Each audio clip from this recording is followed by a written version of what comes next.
the signals for the Baltimore Colts. Unitas gives to Amici. The Colts are the world champions. Amici scores. It's amazing, sensational, dramatic, heart-rending, exciting, thrilling finish in the history of college football.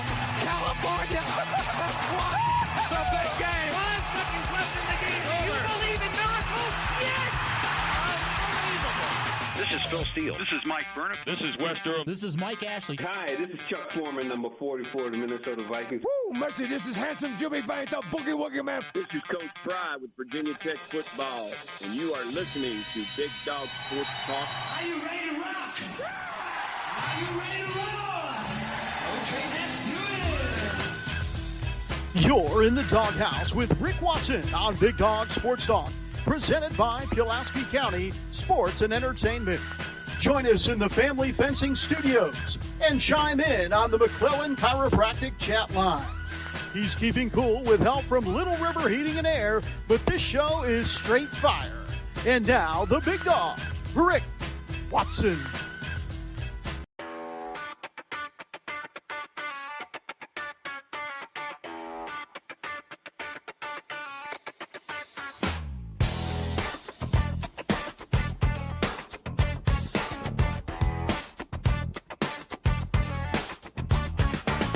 Rick Watson's got the mic, he's the big dog king.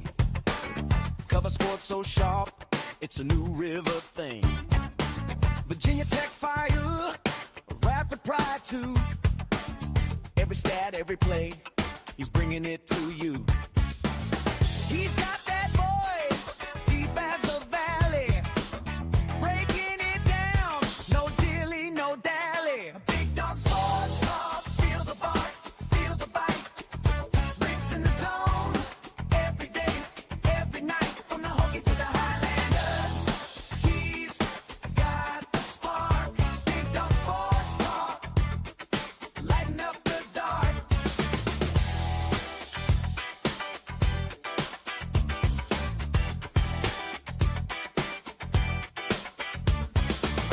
He's got the scoop, faster than a sprint. Calling plays like a coach, every word's a hint. From the courts to the fields, the stories unfold. Rick's play-by-play, worth its weight in gold. With a laugh and a growl, he'll pull you in. Big Dog's podcast, let the games begin. Big Dog Sports Talk, feel the bark, feel the bite. Rick's in the zone, every day, every night, from the Hokies to the Highlanders. He's got the spark, Big Dog Sports Talk, lighten up the dark.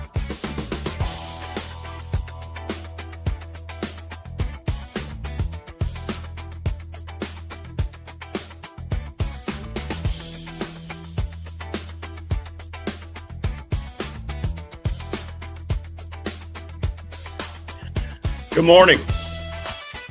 It is the Hump-Day edition of the program. Hope everybody's doing okay wherever you might be. That's Tommy the Camel.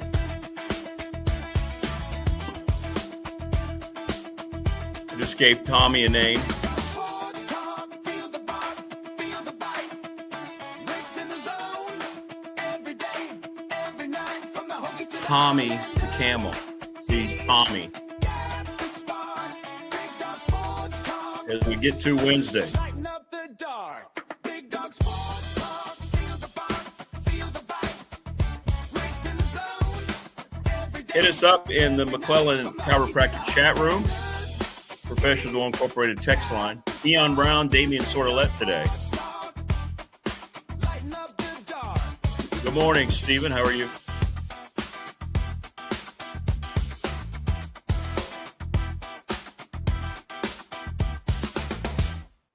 A lot to get to today. Kion, I'm going to send Kion the invite early and see if he wants to jump on. A lot to talk about. My goodness gracious. Woo. But the weather makes it all better, regardless. At least for the rest of the week, I believe. Warm today. Cloudy, though. No sun, which is bad. No sun today all day, really?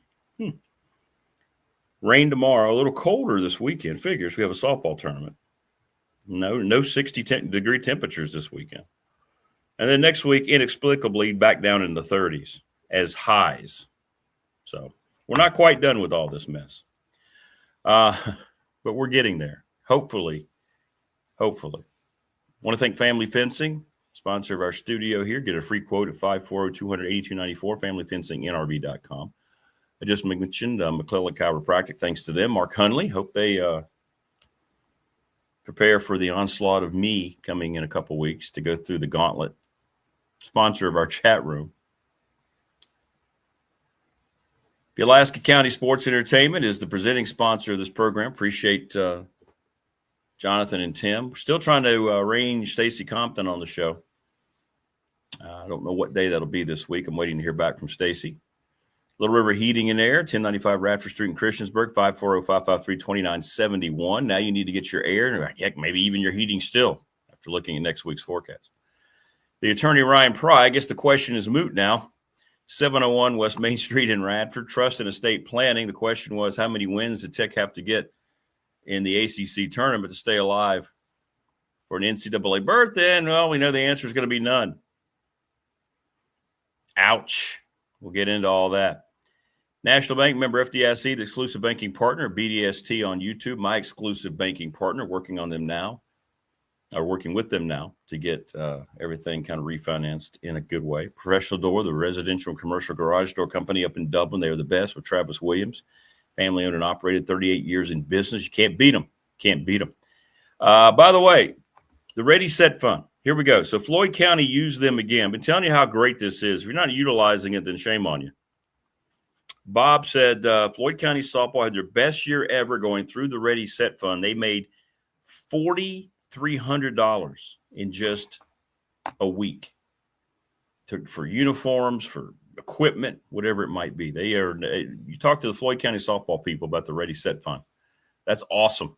Check them out online or email Bob, BOBCRST11 at Gmail. Sundown Electric, our newest sponsor. One of the best reputations of any business in our region. You just check out the reviews. Long list of satisfied customers. Everybody talks about how professional they are and how great the work they do is there for them up and down, the attention to detail. Very honest about pricing, about the length of time things take. And again, you have a pair of brothers that have continued what their father has done, Jeff Smith and the company. Congratulations to them, and thank you so much for your support. You're awesome. And thanks to Sundown Electric. Thanks to the NRV Super Bowl. We're 25 years in business. Reserve your lanes for the weekend, 382-5525. They're going to have an NCAA tournament watching that Monday night like they did the Super Bowl. Just have the game on while you bowl. And Lawson's Mobile Home Supply, 540-381-8011. Manufactured home parts, windows, doors, plumbing supplies, etc. And Top Shelf Apparel, 4377 Lee Highway. So Virginia Tech loses to Wake Forest in overtime. They didn't have Tyler Hansberry, their leading scorer. But it continues to be an underwhelming 25-26 for Tech. They had their chances last night, but that's been the case all along. Even Mike Young said it in the postgame. But, hey, no complete and utter meltdown, no F-bombs this game. From the basketball jailhouse that the Hokies find themselves in today, one has to wonder why in 6 close games they didn't use their get-out-of-free card and continue to play. BDST is live online. Thanks, Morris. Needed that this morning.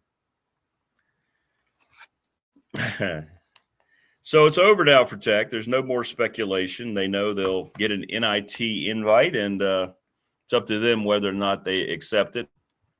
NIT is utterly and completely watered down from what it used to be. So it is what it is, as they say. But 95-89, the final score last night. And once again, Abdallas, let's just say the way it is. He was a complete bust. They spent most of their NIL. I'm sorry. here I go falling into my own trap. Pay-for-play money on this guy, and he was a complete bust. We can now officially say it because he was yanked at the under 8 timeout last night. I don't know if he came back in or not. I don't think he did. 2 of 8, 5 points in 31 minutes, and not defending at all. Turned the ball over 3 times. And we'll talk about this with Kion. We got a lot to talk about with Kion. NBA embarrassed itself yet again. By the way, when you hear it here, you're going to hear it elsewhere a day after, nationally. We ripped Steve Kerr yesterday, embarrassing the crap he was saying. He's everything that's wrong with the NBA. As soft as cottonelle toilet tissue. Wanting the league reduced. He got ripped universally yesterday. Exactly the things we were saying. Last night they allowed Bam Adebayo to score 83, 40-some free throws. And everybody's talking about the NBA now. Everything we've been talking about. Unwatchable, disgusting. Why is it even a product? You're welcome. And you heard here on this local, what I was called Podunk show. That's right. Troy says Tech shouldn't go to NIT, just end the season already. Yeah, they won't. They'll play. And, you know, it was NCAA or bust. Mike Young told us that on this show back right when the season got going. Remember when we had him on? It rings poignantly, doesn't it? He wasn't worried about quality matchups and getting better. He said, we got to win games now so that when we get to March, they'll look at our resume and they won't leave any doubt. Well, there's no looking at the resume now. They're done. And I guess the question now becomes, after a 19-13 season, nobody could stay healthy. Mike Young looked like he was as unhappy this year as any year he's ever coached. He's got more money than he's ever going to need in his life. His whole family's got money. Does he want to come back? And here's the big question for you. And this isn't a judgment thing, and this isn't a call for anybody. I love the Young family. I've known his dad. I knew his dad for so many years. We had so many great conversations. Rest his soul, Bob Young, one of the greatest men I've ever met. So this isn't about that. But do you want Mike Young back next year? Prometheus sent me what Chris Coleman said. Chris is saying that he's going to get an extension on March 15th. Why in the world would you do that? I mean, what are you trying to do with that? I know that Whit Babcock doesn't want to let go of any more coaches before, you know, he's going to be out here maybe in a year or so. But do you believe that they should offer an extension after what you've watched? Or does Mike Young want an extension? I don't know the answers to any of these questions. It's up to you, your opinion. And your opinion matters here on the program. But 95-89, Tech gets crushed on. Tech crushed them on the glass. 45-28, still lost. 13 turnovers for Tech. Free throws, kind of a wash. Nothing there. It was a very close game. Hell, it went to overtime, so it was a close game. 18 for the Colvin kid. He was good last night. The Wake bench, that was the difference. They had 3 players in double figures. Shutt did have 15 for Tech, 23 for Hammond, who played his guts out. Bedford played well, 17-8. Avdalas, a no-show. 12-9 for Lawal. Gerdak, a no-show. And they really miss Hansberry. But it was a must-win, and they didn't get it. So now it looks like the NIT. Yeah, boy, that's exciting. So we'll get into this with Kion and let him break all these things down when he jumps on. I'm going to send Kion the invite. So whenever he wants to jump on, we'll get into all this. Mike Jones sent out a wonderful message yesterday. What a classy gentleman. Boy, I'm shocked. In the aftermath of being let go by UNC Greensboro. What's great about the message that he sent, he for damn sure is going to be coaching next year. wants to coach next year, and that's great news for college basketball. Yeah, we got to get into this. We're going to save this for the back end of the show. I thought Stacey was going to come on today at 8, but Max Crosby fails his physical multiple times. The Raiders tried to swindle the Ravens is what's going around with the national pundits. They lied about medical records. And, of course, they brought their own people in, and sure enough, he failed several tests. His knees are not sound. He's got other things going on. Ouch. So what does this do? The Raiders have spent $270 million in contracts, and they were using the savings that they had for Max Crosby. So now what? This is messy. The Raiders are going to Raider. Despite the positive outlook of the new coach and getting Mendoza, the Raiders are going to Raider. What a disaster that is. Yeah, missed layups. Too many missed layups. Can't finish at the basket, Brian. The flagrant, it took a long time to look at it. Probably got that right. Just because of the rule, not that Toby was trying to do anything. And it just kind of – but even, they still had the last shot in regulation. What was Hammond missed like a little 12-footer?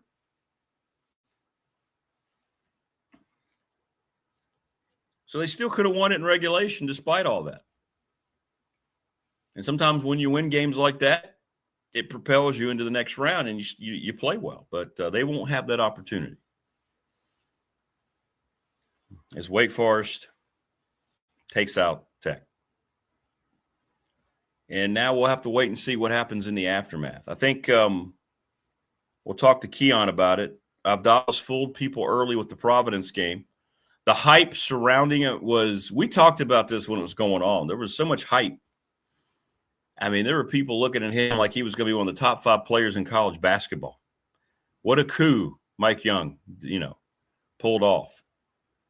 Now maybe we understand why some of the prominent basketball programs in the country didn't offer him the money that Tech did.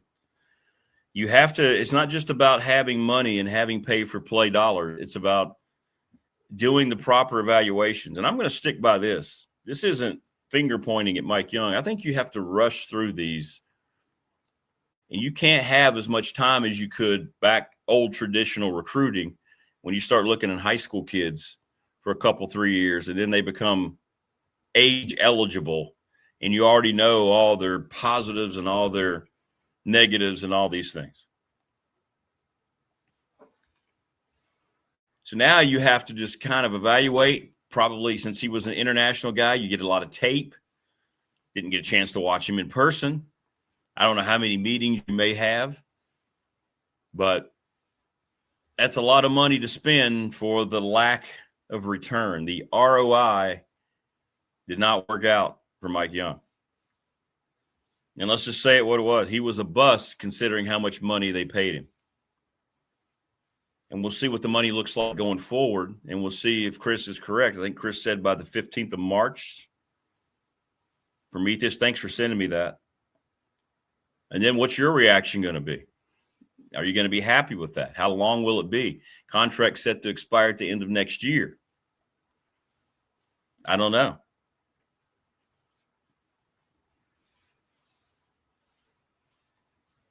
Yeah, that, and because I've been told he's very difficult to coach. Yeah.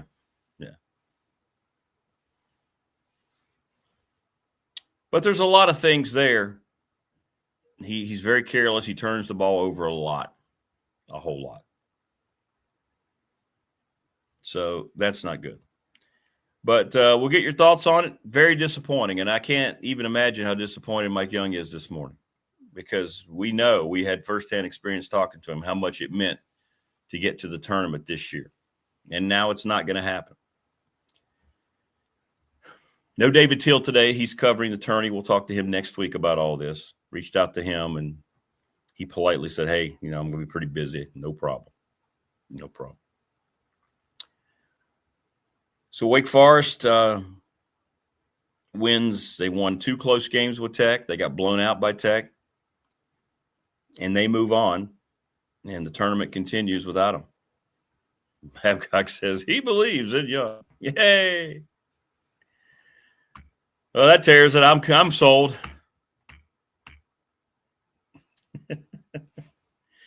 I also remember going into Brent Pry's 2025 season that he gave them the support as well. I think he said similar things, didn't he? I mean, I don't know what else he's going to say. He made the hires, so of course he's going to say that.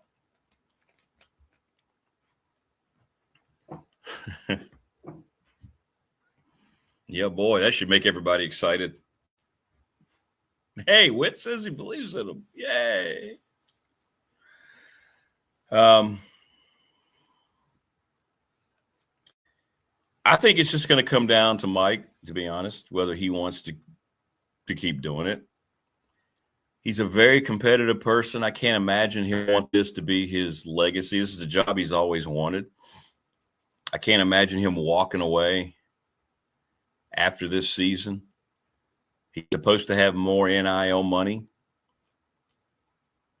next year. We'll never know the amount because they don't say it, but maybe he'll do a better job shopping next year. I know he's got a great eye for talent on that staff and J.D. Byers. So he's got people over there that can find them. Sometimes things don't work out. Sometimes you buy a new car and you get all excited, and then after about a month or so, it breaks down on the side of the road or continues to have mechanical problems, and you don't understand it. Wait a minute. What are you talking about? I got all the perks, man. This thing just came off the assembly line. What's going on? Things like that happen, and that's what happened with Abdallas. Yeah, that's right, Morris. This is the thing I always worry about. If Young is gone, who are you going to get? Everybody says Chester Frazier.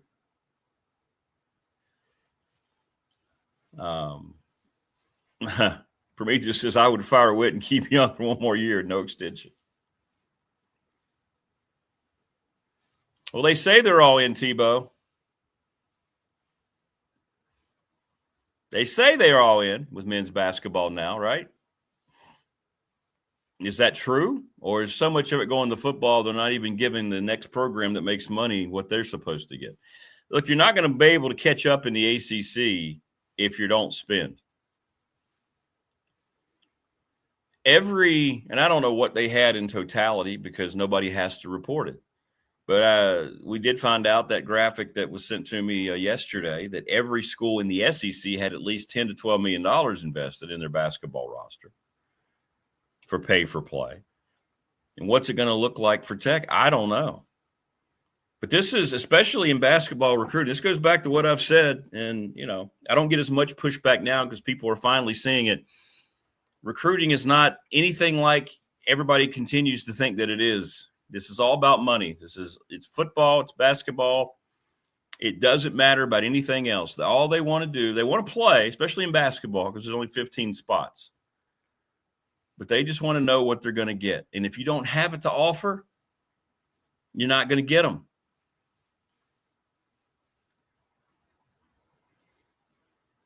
And think UNC spent, $20 million at least. Yeah, at least. Yeah, bring Buzz back. No. He has been an absolute bust at Maryland. Wow. They want him gone. Now, you don't want that either. So I don't know the answers to those questions. My gut tells me that, and it might be wrong, that Mike Young will be back next year. I don't think he's going to just step down after this season. But there's no way he's going to be sitting there in that first NIT game thinking, boy, this is what I had in mind. We know it wasn't because he told us that.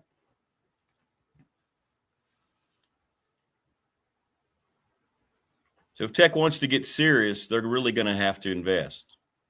Hey, you supposedly have all this money. Are you serious about it? I mean, it's football and men's basketball. That's the only two programs over there that make any coin. Everything else is in the red. How committed are you? I don't know. I don't know the answers to those questions. I don't have to know because I don't work there. But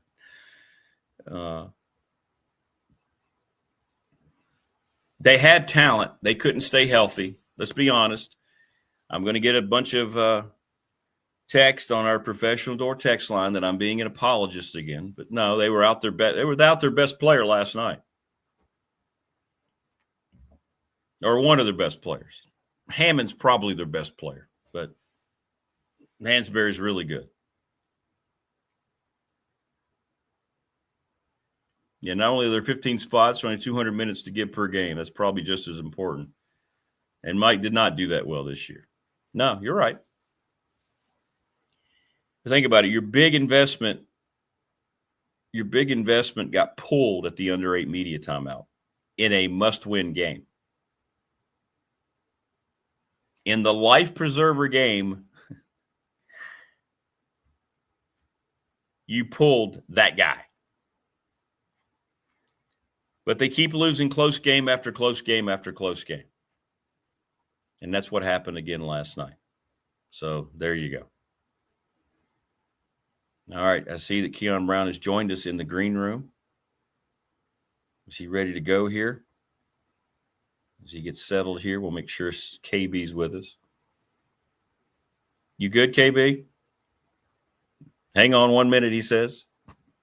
He looks dashing this morning, as always. I like this now. I can actually see people in the green room now. It's a new feature. I mean, they were down there before, but I couldn't really tell what they were doing. But there he is. Look at that guy. What's up, KB? What's up, brother? Good morning. Rick Watson, what's going on, brother? I'm hanging in there, man. First of all, Mike Jones. Oh, God. I've talked to a lot of people around college basketball. This seems like a personal thing with the AD, but I won't get into all. But Mike Jones not being at UNC Greensboro, in my opinion, is not going to be good for UNC Greensboro. We know it's not good for college basketball, but what a message he put out last night. He'll be back somewhere in 26-27. Absolutely. And UNCG is about to find out that the grass ain't always greener. That's what they're about to find out. Sometimes you're walking down your street, you try to take a shortcut, cut into somebody's house, and walk on that grass, and then you look at the bottom of your shoe, there's dog shit on the bottom. And that's what they're about to get on the bottom of their shoe. I know that. 3 straight years of 20 wins, average 22 wins during that span. Okay, didn't have a great year this year, but made it to the semifinals. And then you let him go the next morning when you get back in town. His first year there, they were 17-15. Then you get 3 straight 20s, and then you are 15-17. So you're 2 games under 500. You let him go. It's ridiculous. What are we doing? Oh, my goodness. But what a great message he sent out. People took the time. Find Mike. He put it out on all of his socials. It was terrific. And, of course, we're not surprised. We know the kind of man that he is. We know. We're not surprised. Yeah. He's going to find somewhere, somebody's going to get a great coach. Yeah, absolutely. Folks have to understand that he was a part of the old way of coaching and the new way. So when he first got to UNCG, it was building a program. 4 guy stands for 4 years. It was the very tail end of that, and then he had to navigate and switch up a few things. And now it's the NIL era, and he adjusted to that as well. Guys were leaving. He got Kenyon Giles for Radford. Those guys start winning. They lost at the buzzer to Wofford in the SoCon tournament. And then this year you got the best rebounder in the country in Justin Neely.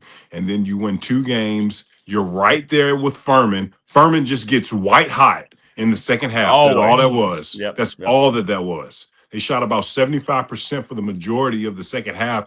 And it wasn't because of bad defense. It was because they just were making tough shots, and it was unique sets, and it was the right time for them because they ended up winning the whole tournament.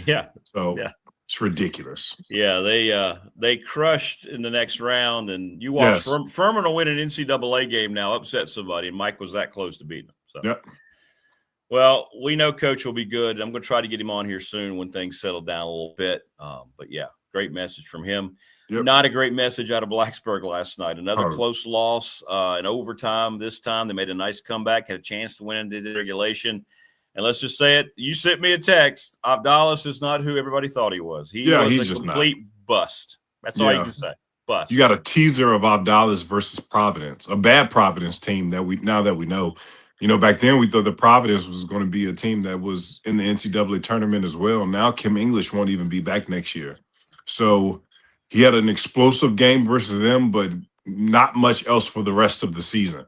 Defensively, he was picked on yesterday, and he got caught with a back screen at the end of regulation that was bad. He couldn't fight through. They got fouled, went up 2. It was just a lot going on yesterday. It was a bad loss for Virginia Tech because the side of the bracket that they were on and their path was arguably the easiest out of anyone's, because you got a Wake Forest team who you beat by 17. You beat them comfortably. Then you would have played a Clemson team that you beat on the road, and then you got a UNC team with no Caleb Wilson.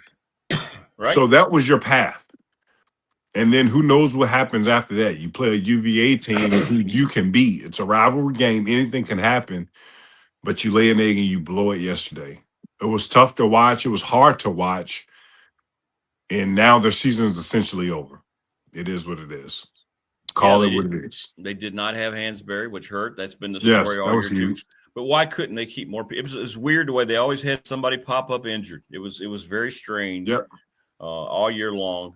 Exactly, Tebow. Neo does not guard anybody. He chases. Yeah. He is not interested in playing any defense at all. So, and that's a European pattern that we mindset. see with those foreign players, though. Yep. They get picked on all the time. It's not just Neo.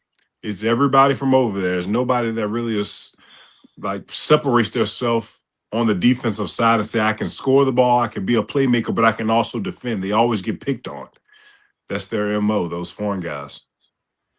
So what do you think now happens with Mike Young? First of all, what do you think should happen? And then what do you think will happen with him going forward? Well, I think he'll return next season. And I think it pretty much was already put out that he'll return. And I think he wants to return. I think he really wants to go to the NCAA tournament again with Virginia Tech. All you have to do is go to a tournament and everything is a success for you at Tech. As long as the program has been around, they've only been to the tournament 13 times. So if you just make a tournament, you are successful. Haven't won it in a while. You haven't won your first ACC tournament under him, but you know he's disappointed. I know he lost a lot of sleep last night after that loss. I know he did. Oh, yeah. And not just him, the rest of that staff too, because they had such high hopes. And I thought they were going to, before the tournament, I thought they were going to win the, against Wake Forest, and then Clemson would be a battle. But I thought that they were put in position to win those 2 games versus Wake Forest, versus Clemson, and then they're locked in the tournament, but couldn't even get that. And now it's like, do you change your approach the way you recruit these guys who you know is going to be 1-year rentals? Do you take the overseas route again? Do you try to get the best players available? We'll see, because coming into this season, you and I both thought that they would be NCAA tournament teams. The injuries play somewhat of a part, but they also have some bad losses as well. So a lot of that's on, the Hokies with self-inflicted gunshot wounds. How much do you think Mike Young has lived off of that ACC championship? And the good nature bought from that has to be completely gone at this point, I would think. Yeah, probably so. And, when it first happened, it was something that Tech fans never experienced. So it was like, all right, he's a lifer. He can't do any wrong. But when you lose and when you don't make the tournament as much and your expectations get higher, the more you win, you get used to that, or you want to see it again and again. And that 4 years later, it doesn't happen. And some Tech fans just simply aren't happy. I see it all the time. But I still think that they have the right guy as their head coach. I really do. I love Coach Young. Everybody in the basketball world loves him. But I think he even knows he's got to win more. He knows that. And at the same time, I think that he's the right guy to win at Virginia Tech still. I still believe that. It's just so different. This era of NIL, this era of pay for play, you just have to get the right guys to fit. And if you don't, you'll be one and done, because guys will have egos. For Tech, a lot of guys were injured all season long, but as I said, they had bad losses too. But you just have to find a way to navigate that. You talk about Radford and how, we were eliminated in the first round. All those guys were 1-year rentals. Now Coach Chu has to do it all over again. They're going to leave. They had successful years. They were scoring at a high clip. They're going to put their name in the transfer portal. It is what it is. Now you got to start all over and do it again, and hopefully you can win. Do you think Mike Young should be extended multiple years? That's the report from Chris Coleman over at Tech Sideline. That's going to happen on the 15th or thereafter the 15th. But you think that should happen? I think so. I really do. I think that you extend him. I think he has 1 year on his contract. So if you extend him for another 2 years, you see how it goes next year. You get 2 years after that. And with like we just talked about it, the way college basketball, college athletics is every year, you don't know what you're going to get on a yearly basis. You just don't. So do you bring another guy in to try to establish a quote unquote culture there, and then they don't have the success that Coach Young has had? You just do not know what you're going to get. And that's the thing about college athletics right now. Everybody's in the same boat. It's how you navigate a new roster every single year. It's been tough for Tech so far, but at the same time, this is the first year they've had real money. Maybe he's learned from it. Maybe that staff has learned, and maybe that staff say we turn the page and we do X, Y, and Z differently, and we know the results will be different. So it's like going on a shopping spree, and you have a lot of money, and you want to go buy the first few things that you see, and you think, "Oh, that I can afford that." That feels like maybe that's what he did with the evaluation, especially with an international player.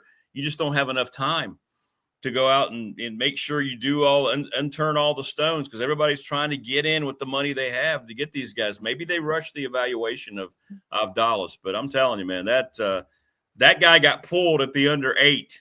And I don't think he came back, did he? I'm not sure whether he came back or not. Yeah, he has a few spurts in there, but at the same time, it was the defense. Wake Forest was just picking on him. And it wasn't him either. It was the big guy, number 32. I'm sorry, I'm forgetting his name right now, but he was getting picked on as well. They put him in the pick and roll all night. I mean, it was bad at the end of the game. They were just putting him in the pick and roll. He couldn't recover. He could stay with those guys, the front court, for 4 seconds, and then you just continue to break him down and get to the rim. He got subbed out too. Both of those guys got picked on all night long, and Wake Forest did what they want when they were in the game offensively. It was that simple. Can Duke still win the national championship without their point guard? Without oh gosh. I don't think they can. Yeah, if he's not in the tournament, it's going to be tough for them, especially. But we know they're going to have the easiest quarter of the bracket. We do know that. So can they extend them out for 3 weeks? We'll see about that. They're going to get the winner of the MEAC, and then they're going to get the winner of, the Sun Belt, and then that's what they're going to get. They're going to get a Sun Belt squad in the Sweet 16, and then in the Elite 8, you're going to get another Cinderella. That's what it's going to be. Yeah, you're right. You're right. So maybe they can survive the early part and get it ready. Maybe Exactly. But you mentioned Radford, and Jalen Peterson put forth the best defensive effort I've seen in a long time with what he did against Dennis Parker Jr. Yeah, that was the plan all along, to make sure that he never left him, and that's what I was told they were going to do. And I'm telling you, he defended for 45 minutes, and Dennis was 3 of 17. The Highlanders still had a chance; they lose. And your thoughts as you looked at this Radford team as a whole? You mentioned the big 3, most talented trio players that maybe were brought into the league, at least in terms of 3 guys, yet they fall short and lose in the quarters.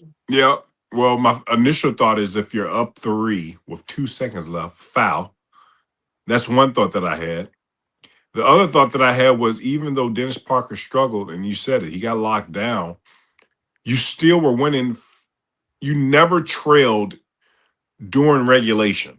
Right. Never. Not one time. Not one time. And you lose the game. That is insane to me that happened. And what also is interesting to me is that when you and I were at Longwood and, the game was over, we said this bracket is going to be tricky, because if Longwood is able to play a physical brand of basketball and Radford has no response to that, matchups is going to mean everything for Radford and Coach Chu and the staff, because if they play a team that plays a physical brand of basketball, it is a very high chance that they're going to be one and done.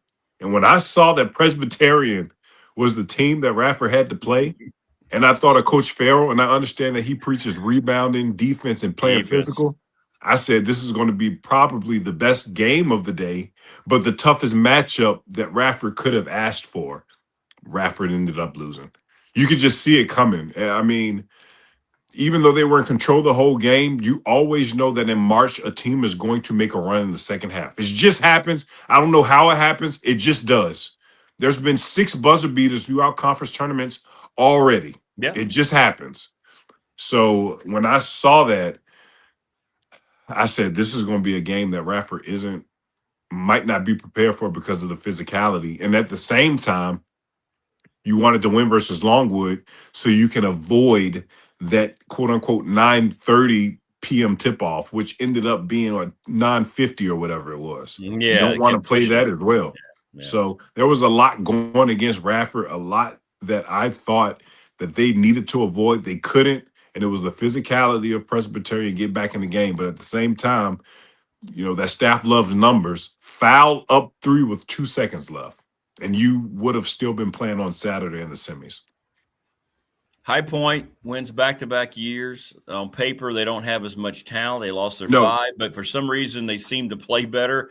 Can this team do better than they did last year in the tournament? Can they win a game, be more competitive in a first-round game? I know the matchup depends on the matchup and what their seeding is, but 30-4, the first ever Big South team to win 30 games.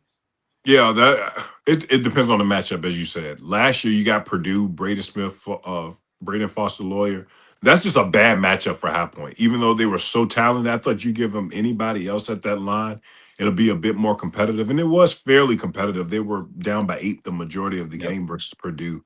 But now this High Point team, I'm not that high on. I know that they won 30 games and it's impressive. I know. I feel the same way. If you look at that record and you look at that schedule, they hardly play anybody. And I hate when people say nobody wants to play us. That is not true. It's not. No. It is not. For our listeners, it is not true. Somebody will play High Point. You think Tom Izzo is afraid of playing High Point? No. Do you believe that? No. He embraces it. Like, come on now. Tony Bennett. I'm sorry, Tony Bennett. Coach, I'm drawing a blank at UVA. Coach Odom at UVA is not afraid to play High Point. I promise you he's not. I guarantee it. He's not. No. Those guys haven't scheduled high quality talent in years. Somebody is willing to play them because those guys at that level, they get 15 opportunities at the Quad 1 games, while High Point had hardly any all season long. It just is what it is. Now, I hope they get the matchup for the Big South sake. Get the matchup that's favorable to you, right? Who knows? Get hot from 3. They can shoot the 3 sometimes. Sometimes they get extremely hot. You don't know how it's going to play out. So I'm interested to see on Sunday who they get matched up against because depending on the matchup, it could favor them. But what'll happen to High Point is you don't want to play anybody with a big front court because you'll get exposed on the inside. That's High Point's weakness to me. Flynn Clayman, I'm hearing, might be 1 and out. Yeah, probably 1 and done. That's what I'm hearing. So they're going to have to rebuild. You mentioned Radford's going to have to do it. They'll still have their coach, but it looks like High Point may have to start and do the whole thing over again. Yeah, and there's a guy that just became available 2 days ago that's one in the Big South that's a proven winner that could be right there, too. And that probably won't even have to buy a new house. It's right there in your backyard. That's true. That's true. Right? Oh, my. If that happens, oh, my goodness gracious. Yep, exactly. We love Mike, but say it ain't so. Yep. Coach Jones, they come knock and go. Wow, that would make a lot of sense, wouldn't it? It does make sense, right? Another thing that made sense to just crossing my mind is just me thinking. Played at Howard. Coach Blankney's at Howard. Those guys are favored to win the MEAC. That'll be his 3rd MEAC championship, and I think the last 4 years. He'll get a better job. That'll be open. That's a place that'll fit him as well. He's a great coach. Layton's a great coach. He is. Yeah, good guy, too. Really good guy. Wow. Yeah, man. I'm just speculating, though. Now you got me all. Now you got me all upset all day. Now, yeah, man. Right. I didn't think about that. Yeah, but anyway, we know that he's determined to come back, and somebody absolutely he deserves to be back. He's a winner. Come on, and then you have to be a bit patient sometimes too. When he got to Radford, that tournament record wasn't great his first 5 years. My record at Radford in the tournament, I was 1-4. That means Coach Jones was 1-4. That means he was actually 1-5 because I was a part of his first real recruiting class, right? He didn't win a game his first year when he was taking over the program after all of the stuff Radford had to go through. And then out of nowhere, he just became hot. And he goes to back-to-back championship games. He wins one. He wins multiple regular season titles. It just starts to flow. It just starts to click. Sometimes if you just be a bit more patient, you get the results that you want. And that's the approach I think Virginia Tech's taking with Mike Young. UNCG should have did the same thing with Coach Jones. He just should have. He's won Coach of the Year, I think, in that league, twice? Maybe I'm wrong. I know he won it for sure once. When they went, I think they went like 15-2 or something one year in league play. So you've had your guy. You just got to be a bit more patient. Winning is hard at the tournament level. This isn't the NBA. It's not best of 7. Sometimes the ball just doesn't bounce your way, like when they lost versus Wofford a year ago at the buzzer. It happens. But now you get hot, as you did this year. You start to win, and it starts to click, and you just end up losing to a better team, a hotter team, who ends up winning the whole tournament.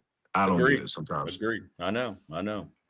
Another embarrassment for the NBA, 2 embarrassments, back-to-back days. One, Steve Kerr getting completely shredded nationally, locally, you named it, for his asinine comments. I mean, he is the epitome of what's wrong with the league.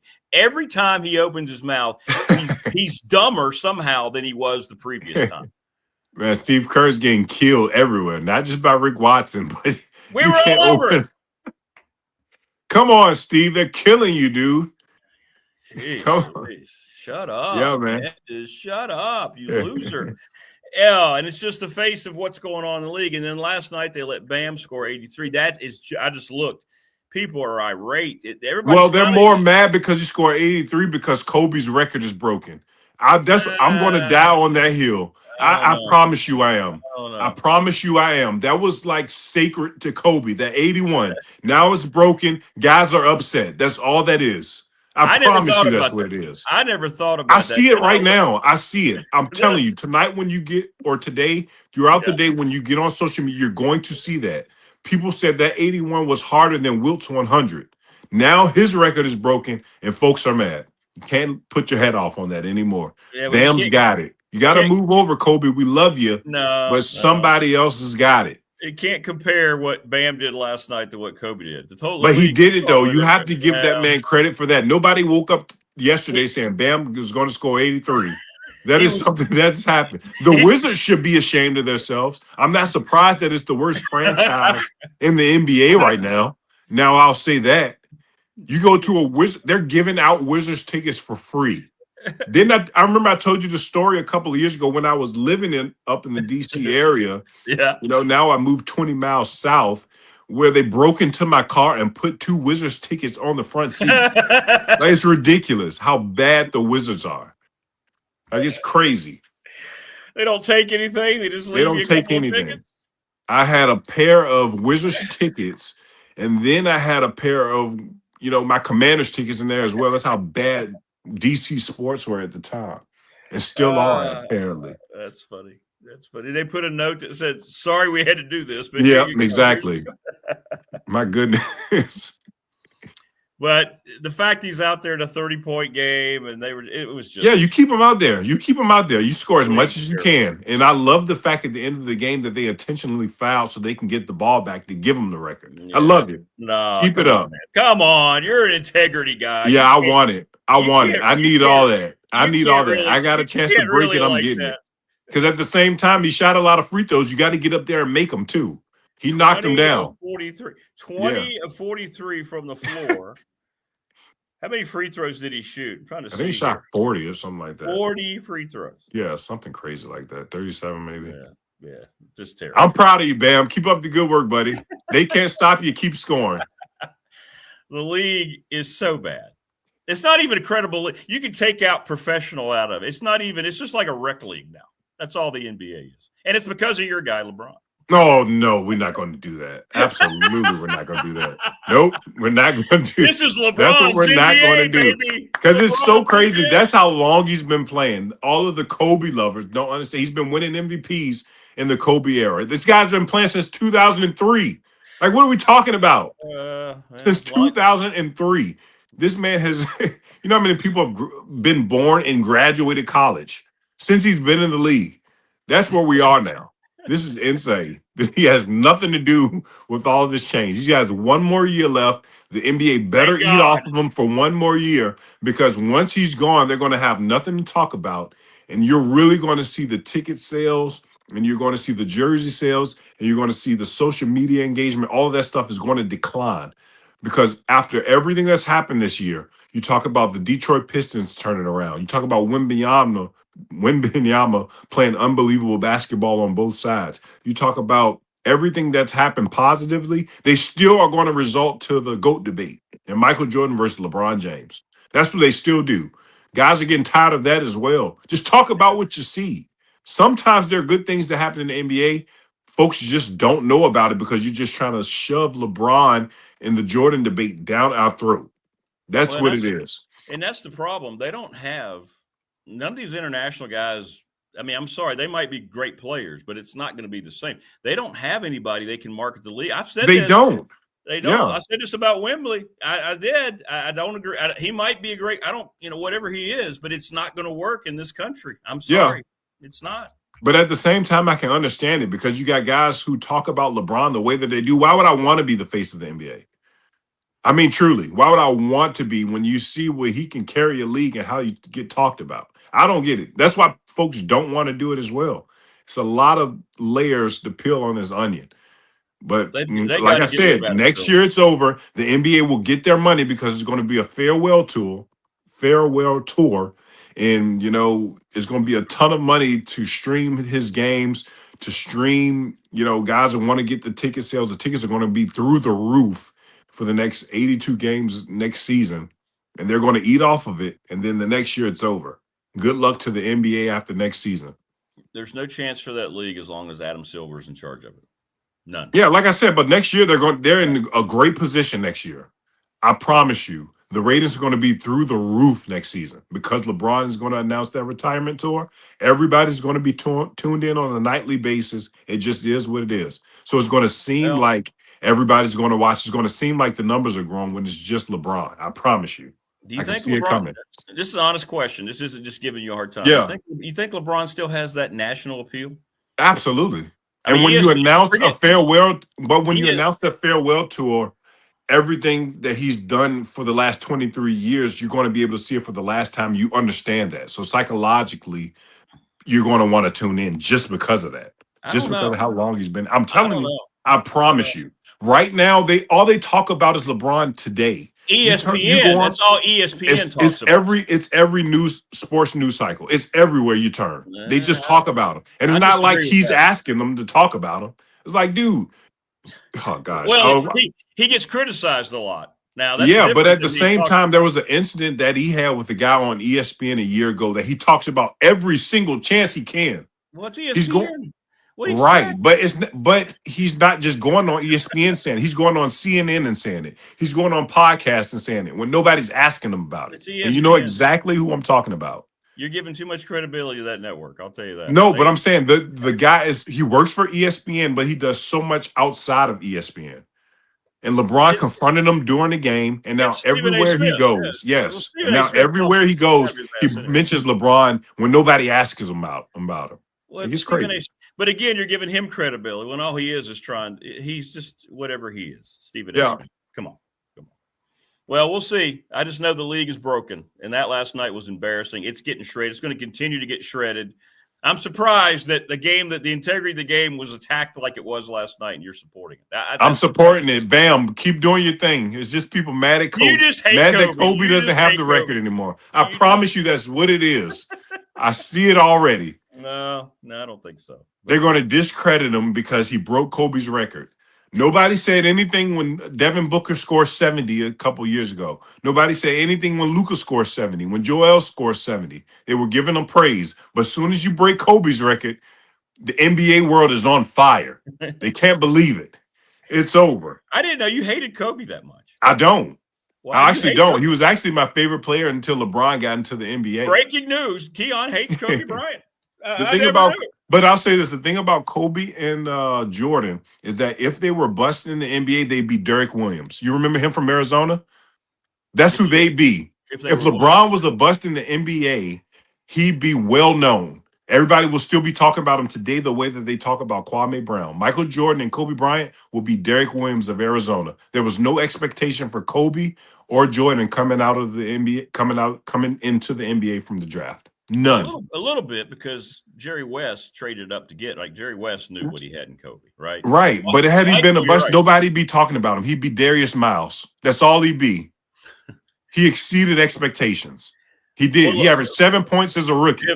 That was it. If LeBron had not made it, though, nobody'd still be talking about him. Yes, they would, because they're still talking about Kwame Brown. They absolutely would. Well, I mean, they absolutely would. Not in a positive way, though. Exactly. That's what I mean. But if it would be Kobe and Jordan, you wouldn't talk about them at all. That's my argument. You wouldn't say a word about them, because they don't say a word about Darius Miles, or they don't say a word about Derek Williams. If you come into the NBA and you weren't the first pick and you weren't a bust, they don't care. They don't talk about you. But it kind of says more for what Jordan and Kobe accomplished, because they made themselves into what they were once they. Yeah, it was no expectation, so it was easier for you to do that. Well, I don't know. I just beat you. You just got beat in the debate. No, I think you're wrong. I'm really surprised that you don't care about the game of basketball more than you do. Oh, come on. That really surprised me. Come on now. I love it, Bam. Keep it up. Do it again, buddy. Well, we'll be back next week. Now, you're going to be, by the way, everybody's asking me, you're going to be in our BDST. Absolutely. No doubt about it. I'm the elder statesman. I know you are. I know you are. I'll make that today, and I'll send out personal invites. Yeah, that is insane that people will ask that question. Well, I'm just double checking. Keon's going to be there. I'm like, well, Kion will be there. He loves it. Yeah. I think it was only 1 year I finished outside of the top 3. I know you're always in there. I know. Yeah. It's fun. All right, brother. Have a great rest. All right, man. And, all right, brother. We'll see what happens coming up in the ACC tournament, and see what the seedings look like after the week. Yeah, I think UVA is going to win it. That's what we'll have brackets, won't we? We'll have brackets. Yep, Sunday we'll get brackets. Well, there you go. We'll start looking at the brackets on Sunday. And then way they'll have Duke playing against Radford in the tournament in the first round. We'll see. I love the Duke versus the MEAC. That's exactly what's going to happen. Yes, exactly. All right, brother. Have a good day, man. All right, man. Take care. Be good. Kion Brown here on the program. Good stuff from KB. Got people fired up in chat too. I'm gonna go get Creed because he's out. Then I get Damien. Hang on. He's out here banging on the glass because he's a hunter. He's been out. What you got? You got dead animals? Come on, get in here. Now, why don't you go lay down? Go take a nap. I just, told Creed to go take a nap. You know how I'd be so glad someone just say, "Hey, Rick, why don't you just go take a nap?" Okay. Sure. Lots of good stuff in chat. Yes, the Kion, the LeBron goggles are full stream. It's one thing to talk about LeBron James. It's in a very negative context. So, yeah, talking about is one thing, but ripping somebody and questioning their legacy and calling it this NBA when they look around and see what a mess it is, yeah, that's not the same. It's not the same. Ryan Priley said, "I'm so old. I saw LeBron play a game when he was in high school." NBA on NBC helps the league. It does, because they're trying to make it old school coverage. They are. ESPN is just an embarrassment. Can't sit here and quote anything that happens on that network and have any type of impact in a positive way. Ryan lived in Philly, where he played at lower. Oh, okay, that's right. But yeah, there were definitely expectations for Kobe. Jerry West, yeah. But Kion is incorrect about that. Yeah.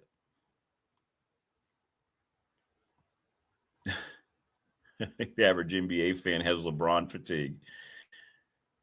Yeah, I don't ever go into I don't know if I ever have. I've got to watch LeBron James tonight.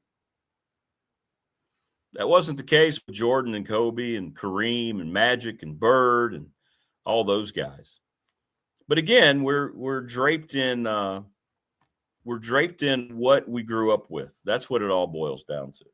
When we were younger, we were more naive, and we just appreciated the athletes that were out there. That's the biggest problem with it. You just go through a generational cycle, and that's what fanship is.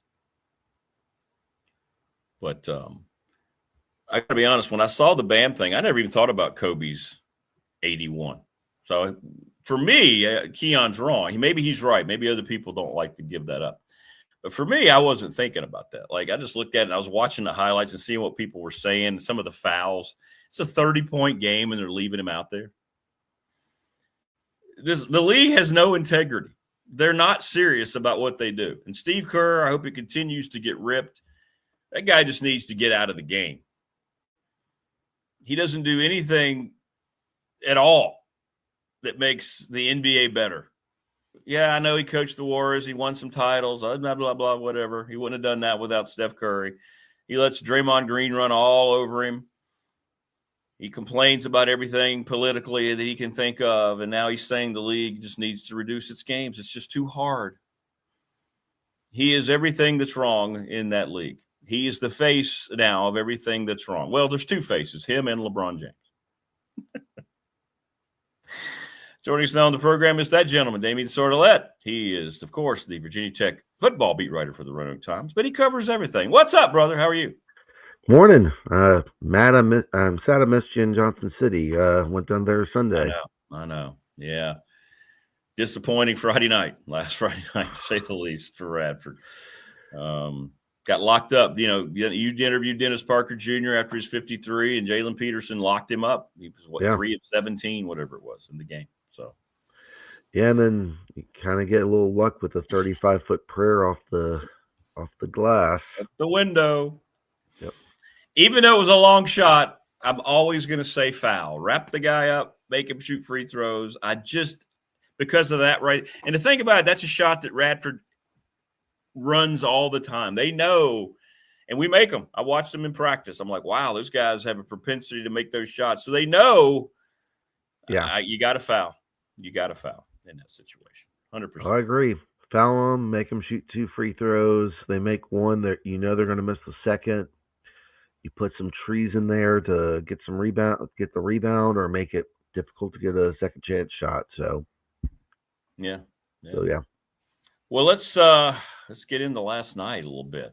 Tech, another injured player. They don't get it done. Mike Young was on this show. It was NCAA or bust. I mean, he was very, very vocal about that. That was way back first 2 weeks of November after just a couple games, and they don't get there.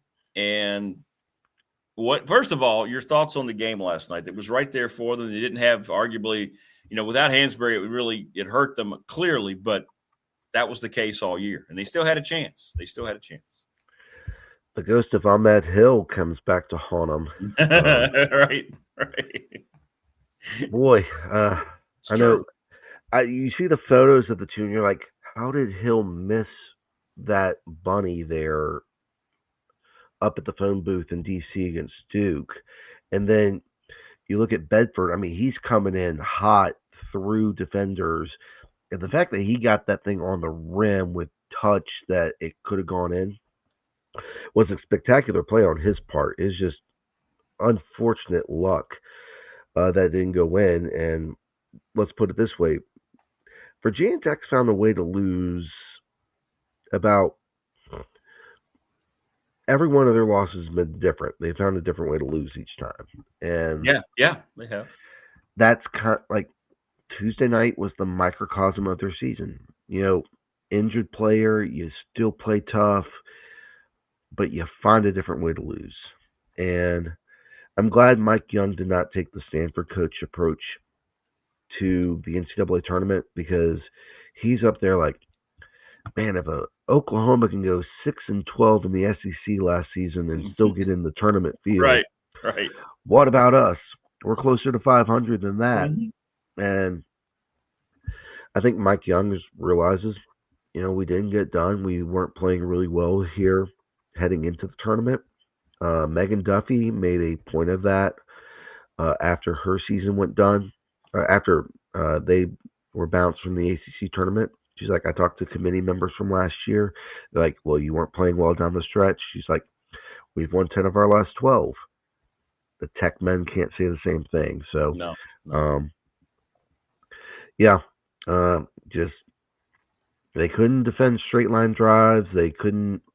The rotation was bad on some threes. I thought it was particular early in overtime when I think Jaden Shooten, another player, got tangled up. Tech was slow in transition on defense, led to an open three. It's a 5-point game, and felt like that was kind of all she wrote there. Well, and, something else, whether he'll be back. First of all, do you think – it feels like Mike Young's not going to just walk away, but do you think he'll be extended? That's what, Chris Coleman has been saying over at Tech sideline. Should he be extended? What do you think is going to happen there in the aftermath? Well, when Mark Berman cornered Whit Babcock last week to ask him, Whit told him Mike Young's back, but didn't mention anything about a contract extension. The only reason I say the contract extension should be debated is retaining your assistant coaches. And Chris Coleman brought up a good point. Like a guy like Chester Frazier, if he doesn't know whether Mike Young's coming back or not, could go find something a little bit more stable and make sure he's taken care of. So I don't know. I don't know if you need to extend them right now. See how this upcoming season plays out. Agreed. And if you're trending well next year and say you're a lock for the NCAA tournament, then that's when you announce, hey, we're extending Mike Young for not a 5 or 6 year deal, just like a 2 or 3 year deal. He's in his mid-60s. He probably doesn't want to be doing this until he's 70. No. So he's a good enough coach that he shouldn't be going out this way. But again, had he's been dealt, injuries this year. The only thing you can do right now is gear up for an NIT run. And then that could also determine, is there a chance for an extension? Because now you're making the case, all right, Hammond, come back. Tyler Johnson, come back. Amani Hansberry, come back. All these guys who can come back, say, hey, we're building something here. You see with this NIT run that we have something special. Come back, be the core for next year. Maybe we move on from the Abdallas experiment, because if he doesn't play the last 12 minutes and 37 seconds of game time, he's best bet to do it. Yeah. Get the full college experience these days in American sports. Go to the transfer portal and go somewhere else. Yeah, he won't be back. Yeah.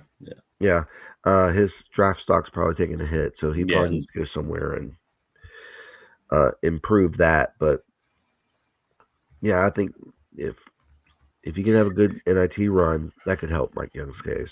Well, it's going to be interesting to see I don't know if any of those guys will be back. They're going to be in high demand. That's the thing. And you know what it's like, man. You're covering this. It's jump in, jump out. Every guy at Radford's going to be gone. Every guy that's just the way it is. And so many coaches have told me you're basically going to have a new team every year. You might keep 1 or 2, but you're going to have to go out and find 12 or 13 guys every year. And I think Mike Young is going to be faced with that as well. So he's going to have to take that consideration, right? As he has to go and try to piece together potentially a whole new roster. Yeah. I'd say, here's what I would say. The sooner he gets to that vacation he was talking about last week. Yeah. The better. I think you're right. He brought that up. Then he dropped the F-bomb. Nothing last night. I didn't see the presser last night, but it looked pretty calm, I guess. Was it okay? It was better than it was after the UVA game. Okay, good. Prometheus, I'll say this. Mike Young's buyout is his contract value for next year. $4 million. So if you're going to pay him, let him coach it. Well, there you go. That's a great point. You're going to be paying $4 million one way or the other. Right. Yeah. So that makes perfect sense. Yeah. Makes perfect sense. And you know what? I'd say you could do worse, but there is a coach now on the market who was inexplicably not retained by UNC Greensboro, who would probably do pretty well in the ACC.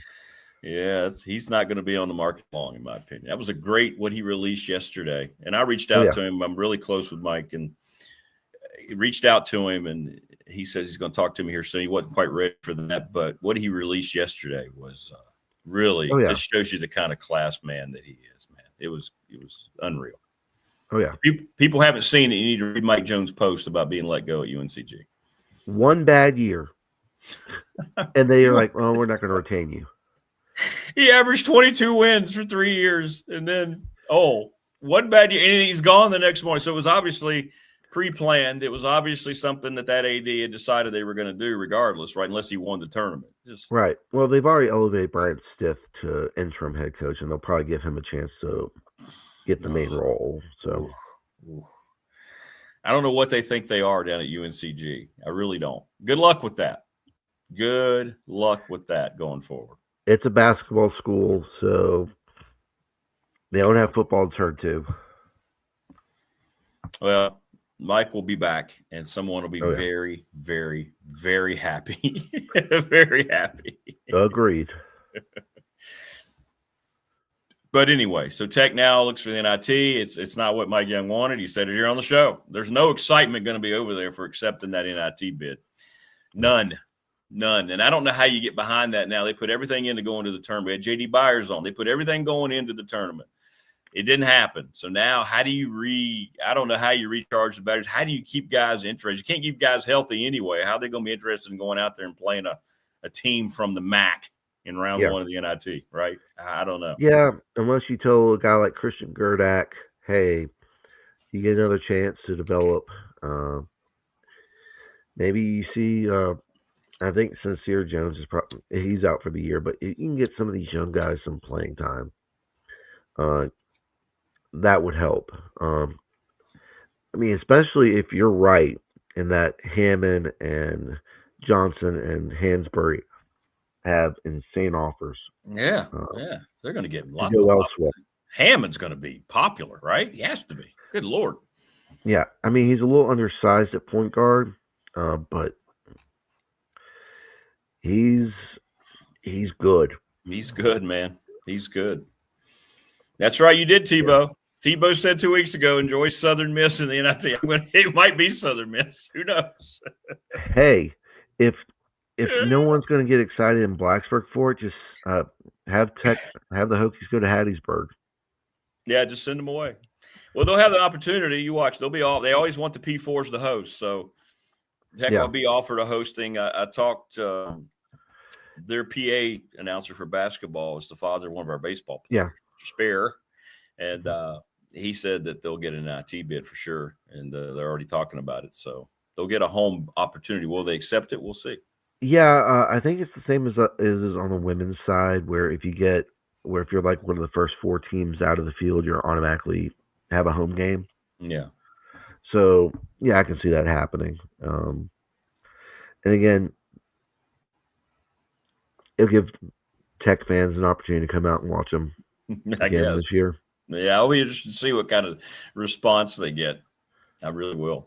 If they do that, will people come out and watch? I mean, I think people are so disappointed about what happened last night and this whole season. It's going to be tough for them to get fired up for the NIT, especially the refurbished NIT. They changed the whole tournament. So, not good from the hoops perspective right now for Tech. I mean, is Tech all of a sudden just become a wrestling school? Is that where we are? Tony Roby has a legit chance to bring home the first team national title. I know. They really do. They have all 10 wrestlers going to nationals. So they could win a natty. That could be the natty. It really legitimately might be their natty. Absolutely. It could. And then I don't want to go too far off topic, but Roanoke College, Nate Yetzer, a former assistant to Tony Roby, has 9 of his 10 going to natties. That's awesome. That's good. You could have a week where you get a former Tech assistant leading the D3 program to a national title, and then Tony Roby taking the Hokies in what was supposed to be a rebuilding year on the mat to a national championship. Yeah. Well, it's going to be very, very interesting to see what happens, and I guess that's why the fervor over James Franklin makes sense now, right? Tech fan probably that's invested sees what's going on elsewhere, and they realize, well, football, we got a new life here. We'll see. Yeah, they'll be getting back soon. We don't, not a lot of info is going to come out, but boy, when they get back from this break, from spring break, and the guys get back from vacation, the coaches, it's going to be on, man. It'll start up pretty quickly. It'll be here before we know it. So. Yeah, spring ball starts on Tuesday. That's the first practice.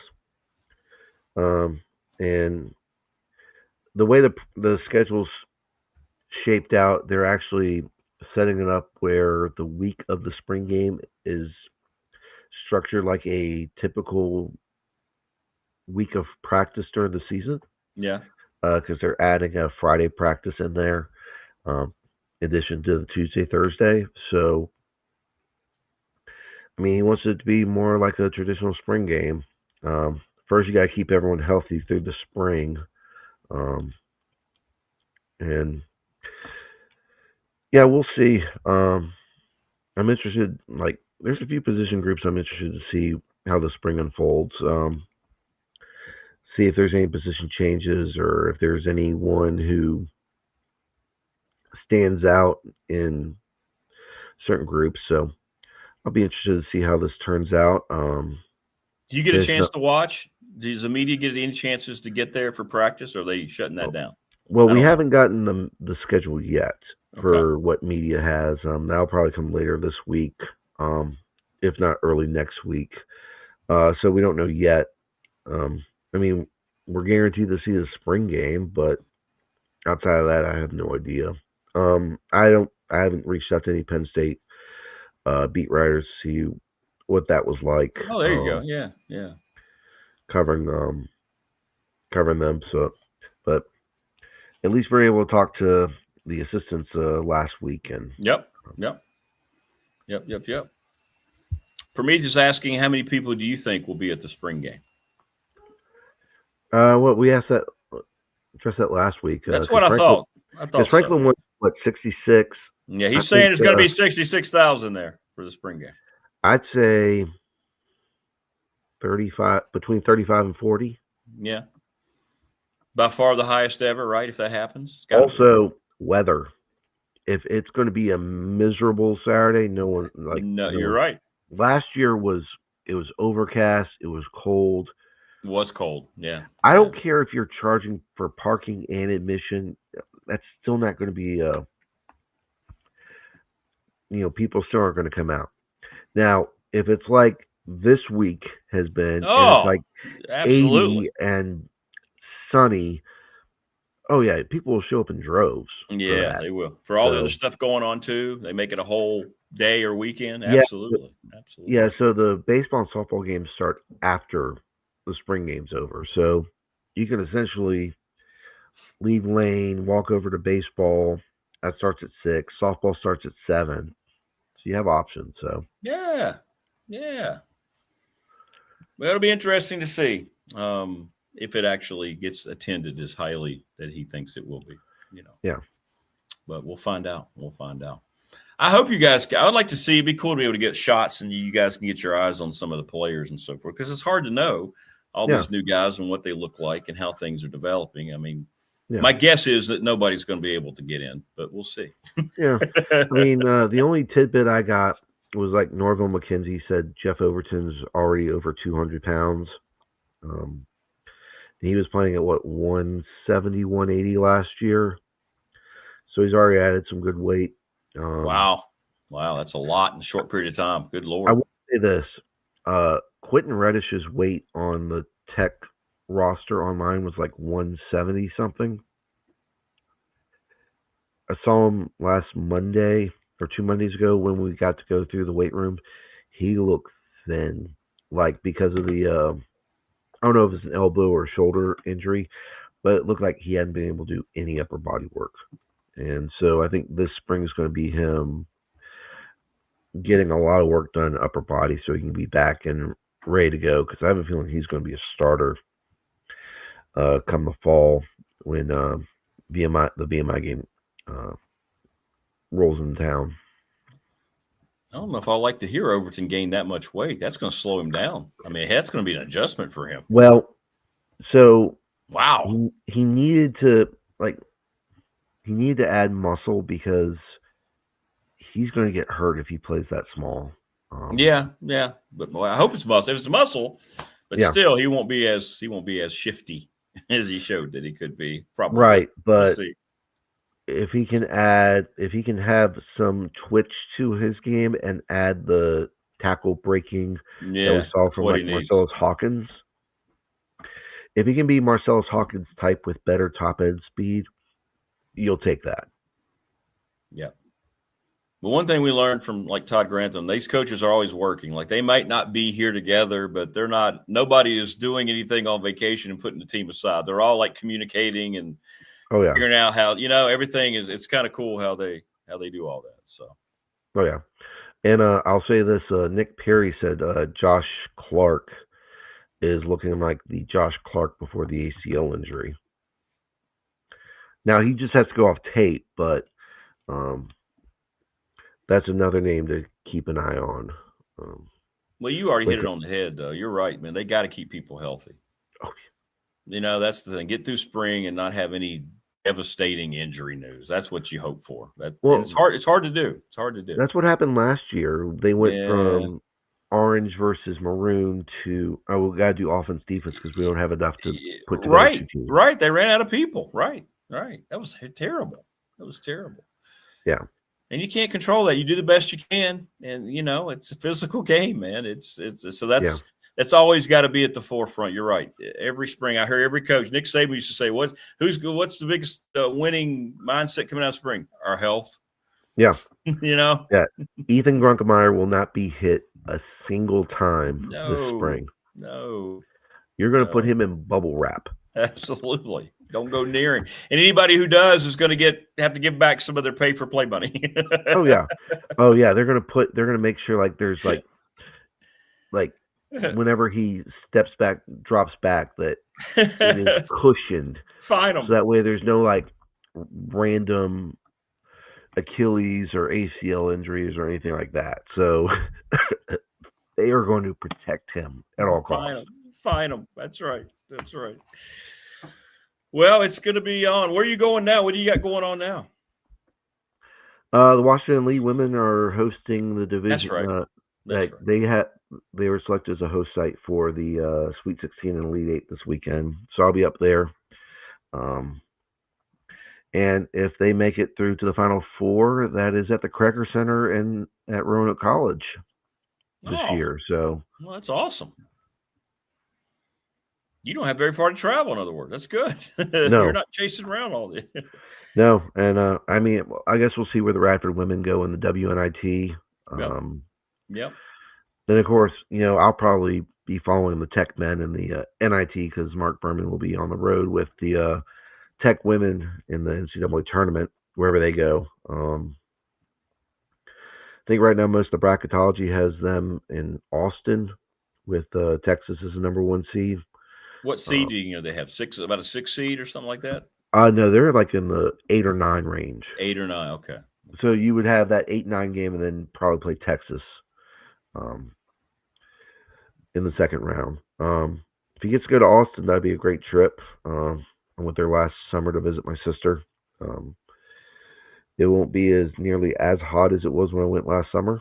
That's true.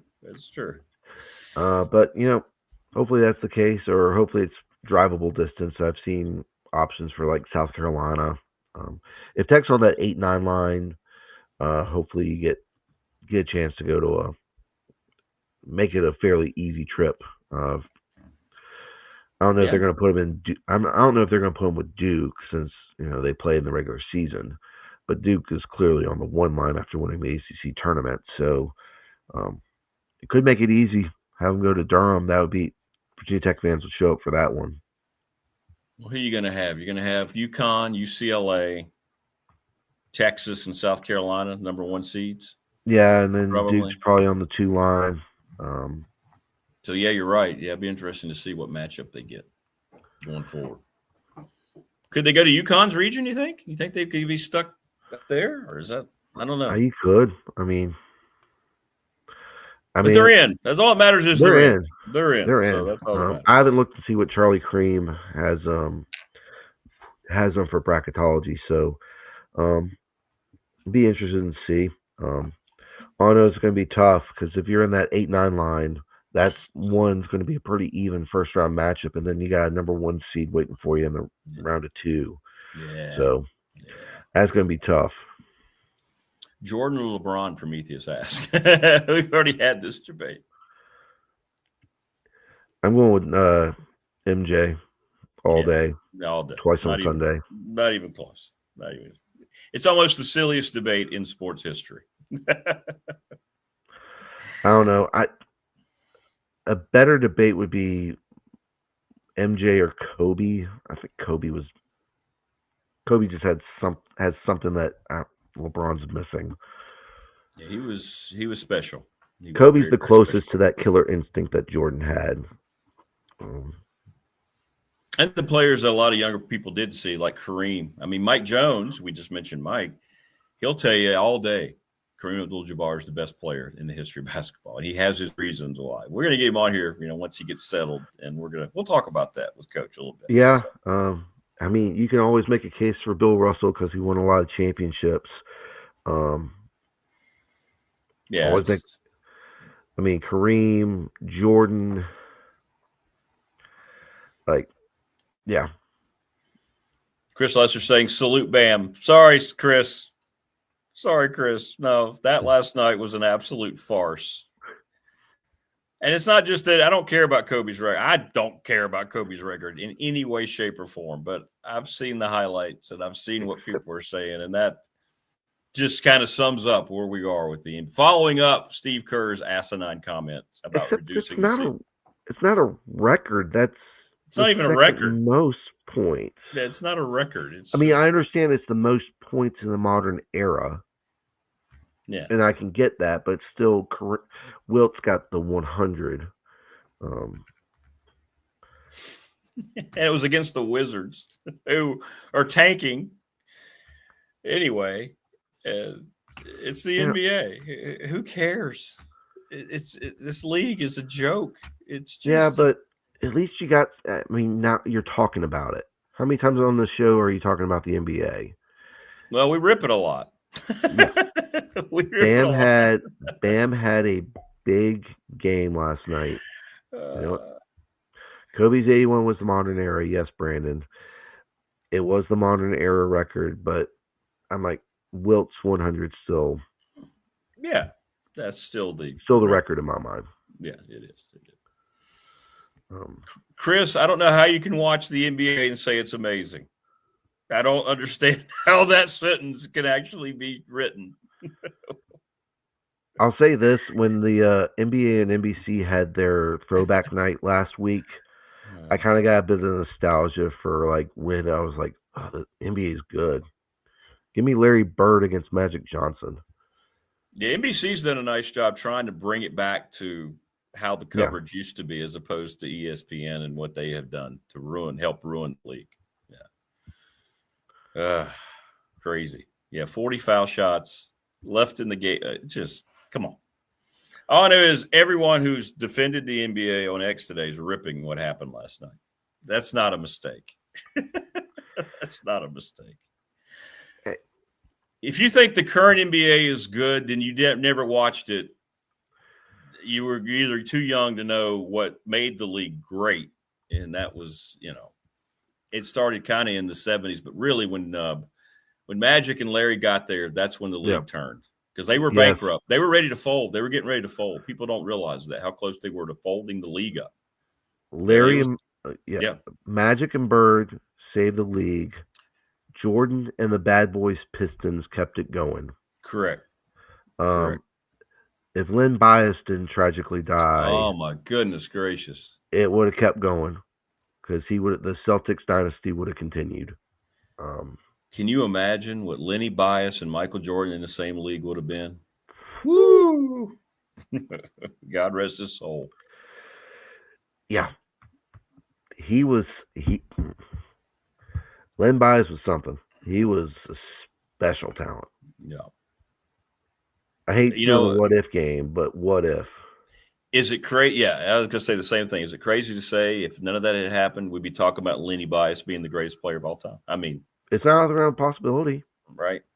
People don't know that name. If you're younger, you're like, who? Look it up. There's a documentary about it, and you'll see what we're talking. He had Sean Kemp's athleticism, but was a more polished player. Yes. LeBron's body before LeBron's body became kind of fashionable in the NBA. And Sean Kemp's athleticism at forward, because Sean Kemp was a freak of nature. And a shooting touch like no other. Yeah, I'm telling you. Yeah, you're right. We were robbed of that, but, the young man lost his life. He had a problem that he never wanted to get help or hid it from people. And then when the time he needed it, they couldn't solve it. And it cost him his life. It's a very sad story. It is. Yeah. And you know what? Red Auerbach would have probably gotten him in shape in Boston. That's for sure. Yeah. If you could have gotten him there, maybe, I don't know, if it could have happened 2 or 3 months earlier, maybe in that system, that whole support cycle, maybe. We're always going to play what if, obviously, but you can't control what happened. It's like what happened, with our Radford baseball program with Joey, just life, unfortunately. Hey, heck of a win yesterday over James Madison. That was a fun game to call. Yeah, they did. Yeah. They buckled down. Pitching duel. You don't usually get a great pitching duel in a midweek, but that's what we had. We had good pitching from both sides, 4-2 win, and the Highlanders go to, they're moving on to conference play this weekend. So it's hard to believe. Conference play is already here in college baseball. Tech had it last weekend. It's here. It is here. Yeah, but also you mix them. You can play, non-conference series, weekend series later in the year, and it's not like abnormal, like you would see in football or even basketball. So, you'll start league play early, especially if you can get really attractive, non-league series later in the year that could help with your RPI, because, those metrics matter when it comes to looking at your tournament field. They do matter. Well, I'm trying to, with Radford season, it's going to be special anyway. His whole season's a tribute, and it's about baseball, but baseball kind of takes a back seat to what they're continuing. But with what's happening in Major League Baseball and we know it's going to be just a detrimental work stoppage after this year. It's going to happen. I mean, college baseball, for me, is in a pretty good spot right now. I'm going to enjoy it as much as I can. And, college baseball will thrive. And then if there's a major work stoppage and it trickles down to minor league baseball, the Savannah Bananas are going to take off. You better believe it. More so than they are now. They're going to add teams like crazy. That's a great point. Whoever has marketed, and those folks should be every franchise in the country should be trying to hire whoever started and got the marketing going for the Savannah Bananas. What a fun story they have become, man. Oh yeah. I mean, it's crazy. Sell out every ballpark they're in. Sell out football stadiums too. It's just bizarre. But yeah, you're right. I am shocked when the Braves and the Reds played at Bristol Motor Speedway that the Bananas were like, hey, we'll come there and we'll play play a game there and see if we can get more people there. Yeah. You're right. Shame they didn't do that. And Wayne, to your point, I don't think college baseball is going to get ruined by NIL, because the rev share and stuff like that going to baseball is in the form of additional scholarships. So instead of having what was it, 10.7 scholarships for a roster previously, you can now have a little bit more, something like that. Whatever it is, it is. I know certain SEC teams are paying. I know that Tennessee's players all make money for pay for play. But Texas same way. Texas is the same way. UCLA, I've heard they put money into some of those guys. I think some of the best hitters in the country. It's not by accident. So there are certain programs. I think UVA probably, but not to the extent of those other ones. Yeah, I'd agree with that. Yeah. So in this neck of the woods, you're not going to see NIL dictating baseball. No, it's just like, so in softball, Oklahoma's probably put a good bit of NIL money into softball because they've been a softball powerhouse, and they kind of want to be that way. but you're not going to see it rampant like it is in football and men's basketball, and that's good because you're still going to have the authenticity of college athletics in those sports because they haven't been, for a better word, tarnished by bags of money, prostituted to the highest bidder. I hope they officially replace NIL's not. It's so inaccurate. I wish people would stop. They need to get rid of that. Someone came out and said like the model that they were told they needed to work under, like the College Sports Commission, in terms of monitoring this stuff. They're like, yeah, this wasn't good. And I saw someone comment like, wait, so the NCAA created something that isn't sustainable? How novel. No way. That's just crazy talk. Yeah. And I didn't waste my time watching that College Sports Commission roundtable at the White House. What do you think? You think Mike Burnett thinks something will happen now? Do you think anything's going to happen? Something will happen, but they didn't have the right people in the room. They didn't have athletes. They didn't have it. Like Tim Sands should have been there. He's chair of the most important committee in the NCAA, and they didn't have him there. They didn't have any commissioners from these smaller leagues to highlight the discrepancies. Yeah. It's like they didn't want to hear all points of view. It's kind of what it feels like, No, not at all. Yeah. And I think they're trying to promote the SCORE Act, which is backed by the P4 conferences. The SAVE Act is the one where they want to pool all the media rights money into one thing and distribute it to all the leagues. That's the one that the smaller conferences like Texas A&M's biggest booster likes, but no one else does. Right. Well, we'll see where it's going to go. When you headed out to cover the D3, you heading out soon this weekend, you say? Yeah, it's Friday and Saturday. Friday, all right. Well, good stuff as always. We'll see what happens where the Tech women end up and what the Tech men decide to do with their NIT bid. It's just not at all what they wanted. So we'll see. And you have a great week, my friend, as always. Dude.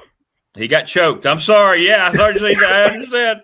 I won't make you talk. Thanks, brother. We'll see you next week. Been there, done that.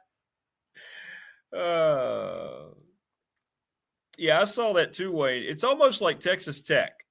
Oh, wait, what they're doing is, I guess it's smart. Okay, so they're one of the very wealthy Texas schools. They're down in Lubbock. And I'm guessing we're talking lots of oil money, like you are with all those schools, like at SMU. And it seems like I saw a basketball graphic with the money they have. I saw a women's basketball thing. And you're right. Now it's softball. Yeah, you gotta stop calling it NIT, Wayne. I mean, it's not the NIL. Oh, about the NIT. I got you. So I think Texas Tech, to your point, and I saw that too, they're wanting everybody to know, hey, look, you want to come make some money. Come to the Red Raiders. Whether you're a football player, oh, by the way, we invested $60 million. Whether you're a basketball player, we have to be over $20 million. Women's basketball, over $10 million. Or now softball and baseball. Come on, be a Red Raider. Cha-ching.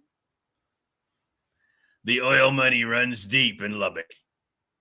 Yeah, Damien didn't want to talk about the NIT either. That's funny. Wayne always makes me chuckle. Crazy. Sundown Electric's our newest sponsor. They have one of the best reputations of any regional business here.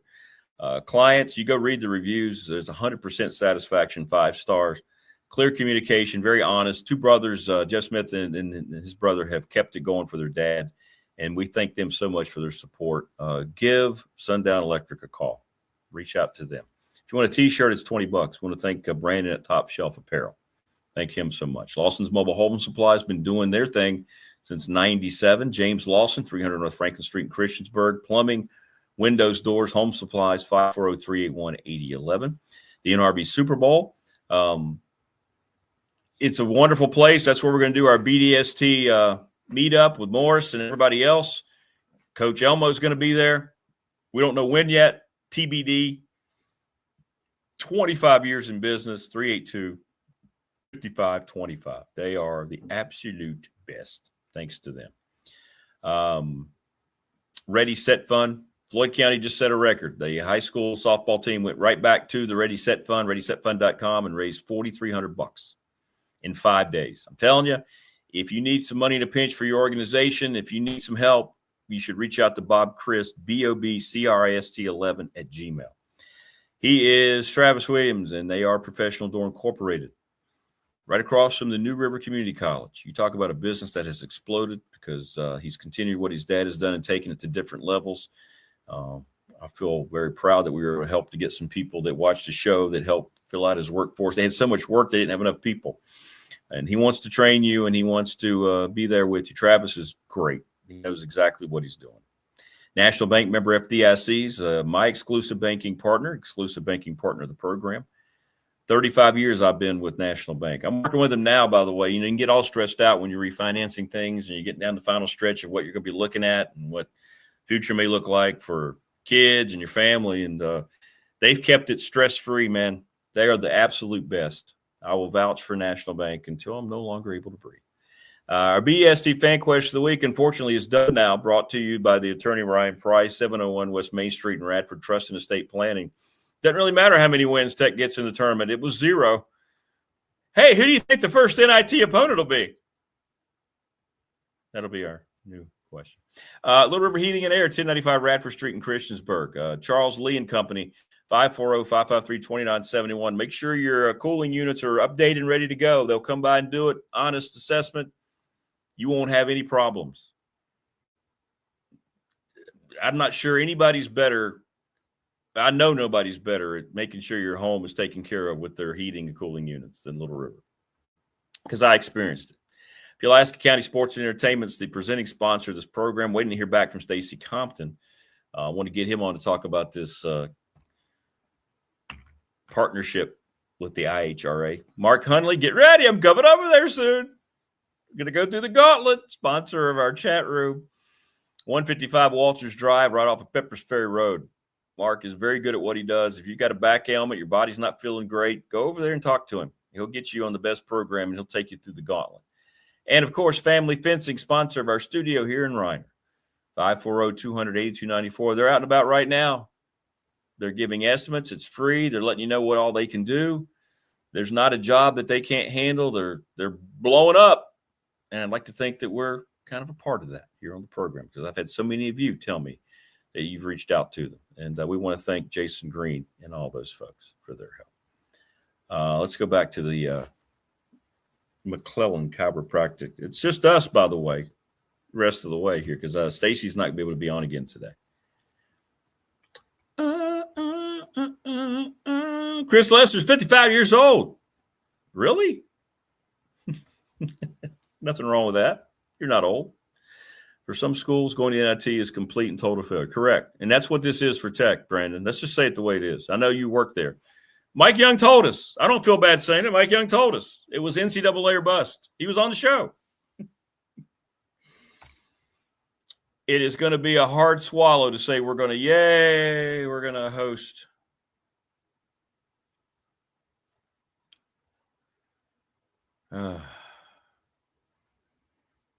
Happy birthday, Wayne. Tomorrow's Wayne's birthday? Did I know that? March 12th?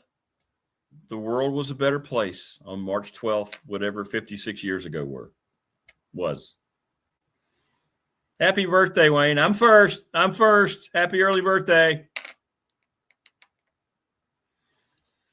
Yeah, Kion did not grow up in the Jordan era. He's seen highlights and everything. But, yeah, you're just, like I said, it comes down to what you watch in your generation. Like, I know Jim Brown is considered the greatest running back ever. I know this, and I've seen the highlights, and I can see how great. Oh, I'm sorry. I'm not allowed to be first. Okay. Hey, Carol, I did it first. Nah. I need to get Wayne something. He's always getting me cool stuff. Selfish bastard I am. But I didn't get to see Jim Brown other than my dad talked about him, and then I saw the highlights. You're like, wow. So for me, Barry Sanders is the greatest running back that I have seen. But I don't not think that Jim Brown's the greatest back ever, because you just look at the numbers he posted and everything else. But Barry Sanders, to me, is the best running back that I saw. It seems like now with younger folks, it's like, well, if I didn't see them, they didn't exist. If you didn't cover it, trust me, this is the way it seems to be. And I think that's what you have to do. You have to go through eras instead of best of all time. I don't think you can do that. There you go, Prometheus. You and me. He considers Barry Sanders the best. Played for a horrible team. And you look at his highlight reel. Just go to YouTube after the show and look up Barry Sanders highlights, and you'll go, if you didn't grow up with him, you're going to go, whoa. Walter Payton, Sweetness was so good. Emmett was good. Eric Dickerson. I mean, there's so many you can throw in there.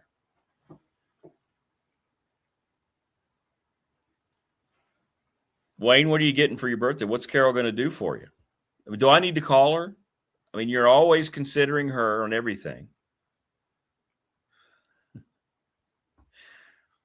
Do I need to coax her to make sure you're taken care of? Because Wayne, you deserve to be taken care of. I wish I could play music for you tomorrow. It'd be a poison fest just for you tomorrow, but I can't do that. I'm going to put up a picture of Bret Michaels just for you tomorrow, Wayne. No, you know what? Heck with that. I'm gonna make tomorrow a tribute to Olivia Newton-John and Farrah Fawcett just for you. I think that's his two. Is that your two it girls, Wayne? I know you pretty well. Is that right? Farrah and Olivia. Would that be your two? Like mine being Selma and Susanna Hoffs. One forever. And then you've got Susanna, who's a very fine 1A. What's up, David Mabry? Jim Brown, greatest man blocking runner. Barry Sanders, greatest zone runner. There you go. That's very fair. Very fair. Two different eras. But I don't think you can lose with either one. But all you have to do is go back and watch Jim Brown clips and understand. He left the league when he was 30, by the way. Said he had enough. Wanted to go make movies in Hollywood, which he did. He's in the Dirty Dozen, Jim Brown.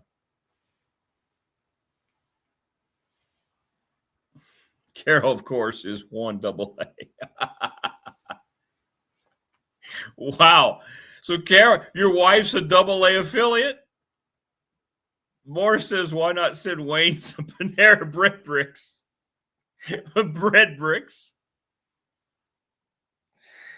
Here you go, Wayne Duck. You didn't need that window.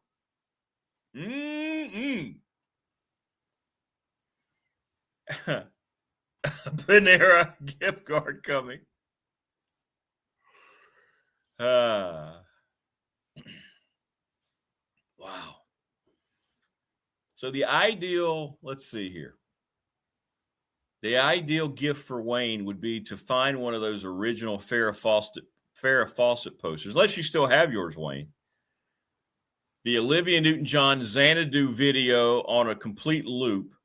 She always looked great, but in that video, my goodness gracious. It's not a great song, but it becomes a good song because she's the one singing it. That's when she was all tied up with Barry Gibb, though.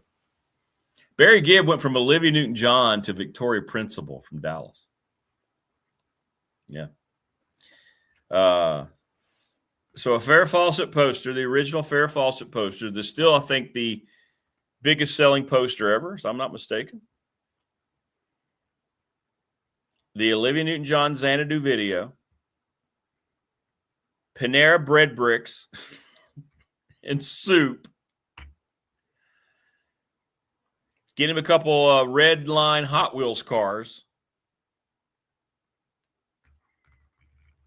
with Poison, a loop of Poison's Talk Dirty to Me album in the background.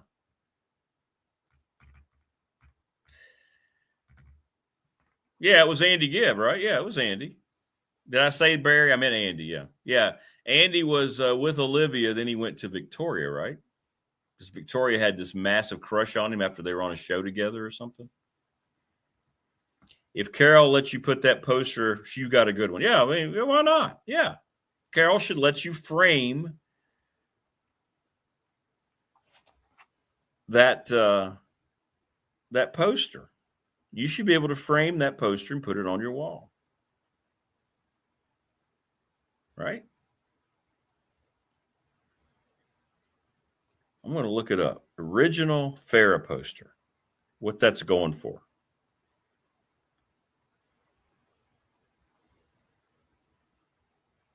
Here we go. Original 1976 Farrah Fawcett poster. You know, you can still get it fairly cheap, Wayne. You can get you one for $30.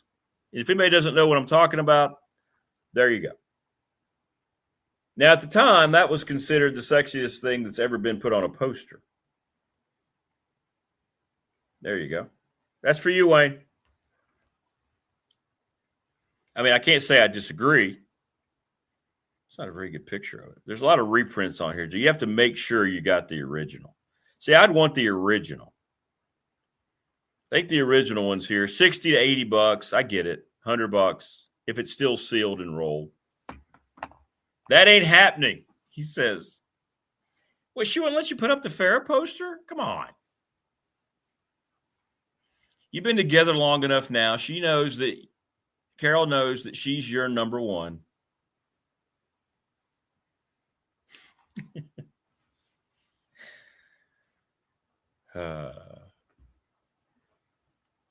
Yeah, Andy Gibb hit it big there, didn't he?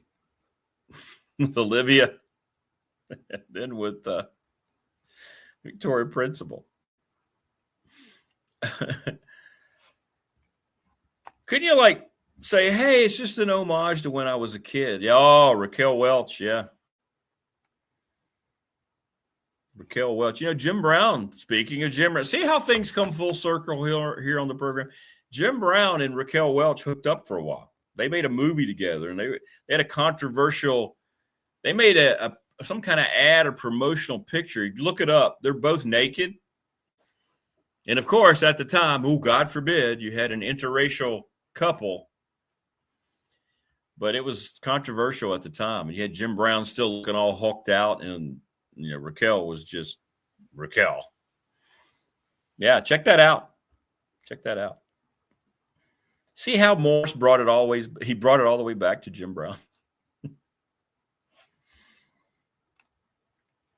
What I was really surprised about, maybe not because it's a knee-jerk reaction, but when Tech men's basketball posted the final, 95% of the responses said they wanted Mike Young to be fired.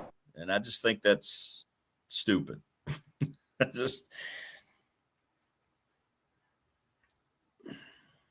They were right, of course, with Brent Pry after the ODU game. That had to happen, but I don't think that's the case with Coach Young at all. I remember seeing a pic of Jim Brown beside Barry Sanders. Jim was huge. It was one of the most brief 5-minute encounters that I'll take with me the rest of my life when we were at the Hall of Fame, and he had come walking out, Jim Brown, and he was standing. He always went to the Hall of Fame. He still lived there in Cleveland. And he always went. And he came walking. He's just standing there. And I looked over at my producer, and I said, Brian, I said, screw it. This is back in 2004. We were packing up, ready to leave. And I said, I'm just, what the heck? And I went up, shook his hand, told him where we were from. And I said, I just wanted to have the honor, Mr. Brown, to come say hello and shake your hand. You were one of my dad's favorite players. And right now he'd be so thrilled if you were standing here. And it was great. it was great. Didn't want an autograph, didn't want anything. I just wanted to shake Jim Brown's hand, and I thanked him for that. And I'll never forget that.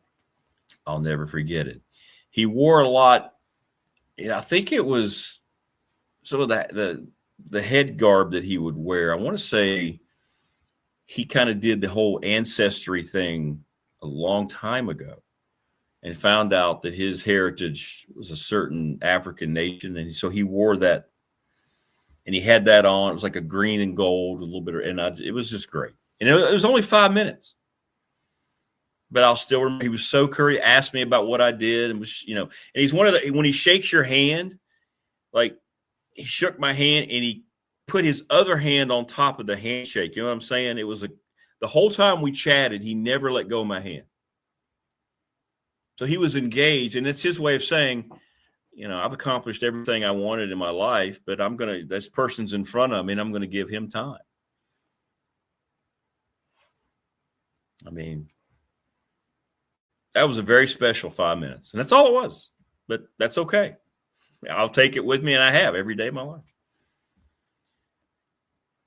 To meet Reggie, not only to meet Reggie, Wayne, but to sit there in the booth with him and, call 4 innings of baseball with him, and see him stark naked. I think Reggie and I are a little closer than you might think. Never got to meet my real sports hero, Muhammad Ali. Yeah. My boxing hero, anyway. But I was down at his museum in Louisville. It's awesome. I worked the speed bag down there. We were down there playing in 17, and some of our coaches were in there, and they knew that I had boxed. So I was in there. You could actually work out on the bag. So they were like, okay. That was fun.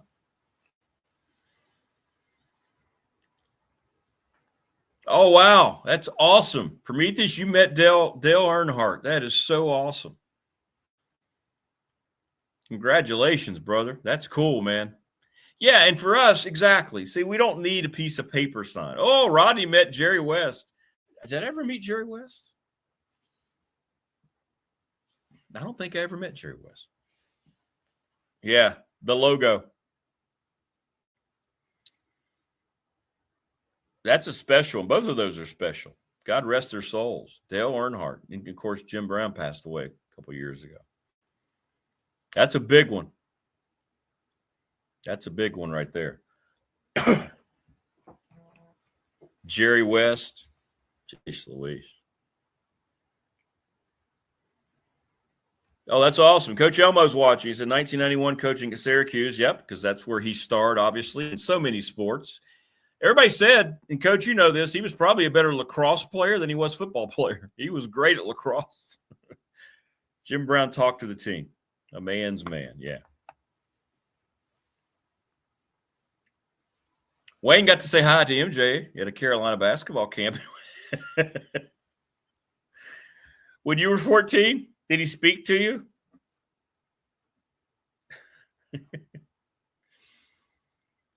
So you're at Martinsville, walked right up to see Adele and said, wow, that's cool.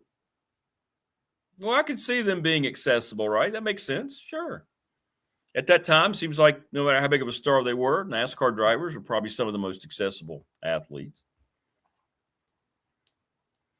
One of the times we have Marty back on with Rags, and that'll be coming up here at the end of the month, we had an opportunity for Dale Jr. Marty was in town. This is when I still had the afternoon radio show. I don't know if you remember this or not. And he called and said, hey, man, I'm out here. We're back in Parisburg. Dale Jr. wanted to come with me. Would you like for us to come by the studio? And I was like, yeah. So I think they were going to come back and be on the last show. Yeah, I know. We're kind of named. I don't know. We're name dropping. We're just kind of remembering cool things. That's cool. Oh, Morris got a picture of him, Strock, and Marino. Were you at Shula's Steakhouse? That's a great picture right there. What a trifecta. Dolphin greats, some Hokie greatness in there. But I told Marty, I texted him back and I said, no, actually our producer said, hey, do we need to get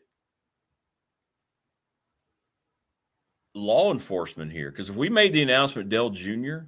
was going to be in the studio, I don't know what would have happened. So I just remember Marty going, oh, hang on, let me call you back. And then Dale decided to call in instead of come in the studio. But we did an interview with him for about 15 minutes. But we didn't get him in studio. I think people would have just been uncontrollable coming to the station. I really do. Wayne says, Mike was in a Mercedes convertible and we walked in front of his car. He said, hi, I almost passed out. This was after his rookie NBA season, the height of Air Jordan. That's cool. Yeah, no one's ever going to be bigger than Earnhardt. His legend, I mean, Richard Petty, I'm not dissing anybody. David Pearson, old number 21 car. These are great drivers, but no, Dale Earnhardt is the legacy of NASCAR. And I used to love the blue and yellow Wrangler car. That was a great looking car. Jordan, Bo Jackson's the greatest athlete of my lifetime. Yeah. Bar none. And then you see what happened to him on that run against the Bengals. It didn't look like anything, right? And ended up destroying the rest of his career. So it was Shula Steakhouse, signed by Coach Shula. Ate the 48-ounce steak within an hour. Wow. Well, just more reason to come see you down there. That's awesome. That's awesome. We're going to do the old 96er challenge somewhere. I got to talk to our guy in Wyoming, Robert. Hey, man, you got an old 96er hangout? Before I'm no longer on this earth, I will at some point make, if it has to be just an absolute direct field trip somewhere where they're having a steak eating challenge, I will go there. I won't eat prior day, just enough to where I'm not going crazy. And I'm going to sit down and try to do the steak eating challenge. I am. That's what I want to do. I want to do that. Wouldn't that be great to be somewhere like that, Montana or Wyoming or one of the Dakotas, and you just walk in? By the way, do you want to try the steak challenge? Yes. Yes, I do. Medium rare. I know you have to kind of combine some meats, whatever it looks like. Just bring it with some potatoes, and we're on. Let's go. And I need beer. Give me some beer. It really is, Prometheus. I really want to do it. I want to do it one time. I know it's not healthy. I know. I get it. I don't care. I don't care. You know, you go through life. We have all these things about making sure you save a certain amount of money or making sure you do this. And I'm not saying be reckless, but we spend so much time in our lives being very cautious. Being so, well, don't do this or something bad might happen. And then we get all these things that happen, and you see people that lose their life. What just happened with us at Radford. You wake up in the morning, the only thing that's guaranteed is you're awake at that moment. And I've done a complete 180 because I used to be that way. And I watched life being nurtured on the farm growing up, and I knew how fragile it was. So I kind of had that installed in me. Oh, we got to be careful. But man, I'm telling you what, as you get a little older and you look back, you know what? Just go the hell for it. Be nice to everyone and do things that make you happy, because we're not here very long. And damn it, if I want to go eat a steak challenge, that's going to make me happy, I am going to do it. Medium rare, lightly salted, gallon of beer. I feel like we're doing the Blues Brothers. Full pack of cigarettes. We got a full tank of gas, pack of cigarettes, and we're wearing sunglasses. Hit it. Medium rare, lightly salted. Let's go. Exactly, Prometheus. It's our responsibility. Take over your lives. Don't live always trying. You try to please your boss. They're always going to not ever give you the credit, or you're never going to get the appreciation that you feel like you should from time to time. You don't need much. You just need a little. So always being felt like you're against the 8 ball in life every day, banging your head against the wall, whether you're a parent, husband, and whatever it is. And then you end up looking back and you go, wow, I didn't enjoy much at all, did I? Not worth it, man. We worry about things so much. And I was sitting over there last night. I was sitting there. It's about the 7th inning of the baseball game. It was a beautiful evening. We'd had some overcast skies. The sun had come back out. And Radford was playing James Madison. And I was sitting there going, and you might think it's cheesy. I really don't care. But I said, you know what? Thank you, God. I said, this isn't bad, is it? I'm sitting up here in the press box in a commercial break. Sun's gleaming down. These Radford kids are out here playing baseball despite everything they've gone through. I'm at a baseball game. I'm calling it a baseball game. And I did to myself. I was like, thank you. This is not bad. This is not bad. You know? Preacher, your double soapbox is on straight R this morning. I'm just saying, you realize as you get older, you put all your effort into your kids, and now my kids, 2 of them are out doing well, and I'm so proud of them, but, they're now adults. You don't hear from them as much. I did the same thing, unfortunately, my parents. You don't mean to, but you got a life to live. My youngest son, he's in now. He's leaving today to go on a little excursion. He's been in for spring break. I got to see him for a few days. I'm cherishing and loving every second of it. Let's just go. It sounds like a cliche, but it's not, man. We got to remind ourselves, and that's why people are stressed out. I think that's why people get depression. You let other people dictate your life, and you do your job, you work your ass off your whole life, and at some point you realize, you know what? I've earned this. Other people may not see it or treat you that way, but you have to. If you don't do it to yourself, you're not going to. No one else is going to do it. Because to be honest, the quote, Morris, I think you had it. Morris, what was the quote from Lou Holtz? Don't ever tell anybody about your problems, because half the people don't care and 80% are glad that you have them. Was that what it was? Something like that?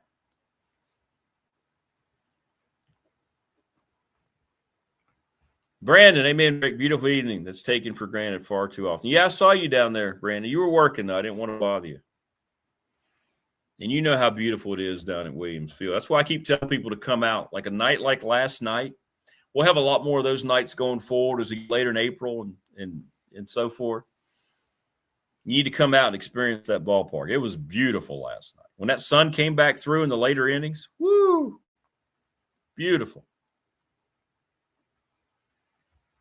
Awesome. Awesome. So, yeah, just enjoy, man. That's why I started doing this again. I realized, not doing it, I missed it. The interaction that I have with all of you and talking about things like sports, things that mean so much to us. It's important. And getting the relationships and the interaction, it's great. It's great. So, yeah, it's not easy to do, man. We get so boggled up. And what we do, we allow other things and we allow other people and things to come in and take away from who we are far too often. I'm telling you, yeah, when those trees change, man, woo, you're right. Hey, Coach Elmo, 80% don't care, 20% are glad you have them. That's it. That's a great quote from a great coach, from a great man. God rest his soul, Lou Holtz, who we just lost.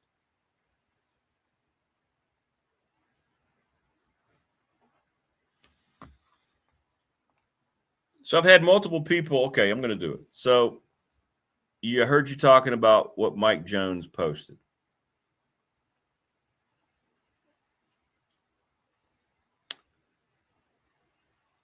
Okay, so here you go. This is when I talk about Mike Jones and how, I mean, I love the man. You're going to hear this and you're going to realize that he's a very special human being. This is Mike Jones after he was fired. And thank you, people on the professional door text line. It's been a little over 24 hours since I was told my contract would not be renewed. Mike would not mind me doing this at all, by the way. I am disappointed and have done a lot of thinking. Here are my thoughts. I appreciate the time that I've had here at UNCG. The 5 years have been both challenging and rewarding, like most low and mid-major jobs. I am leaving UNC disappointed but undeterred.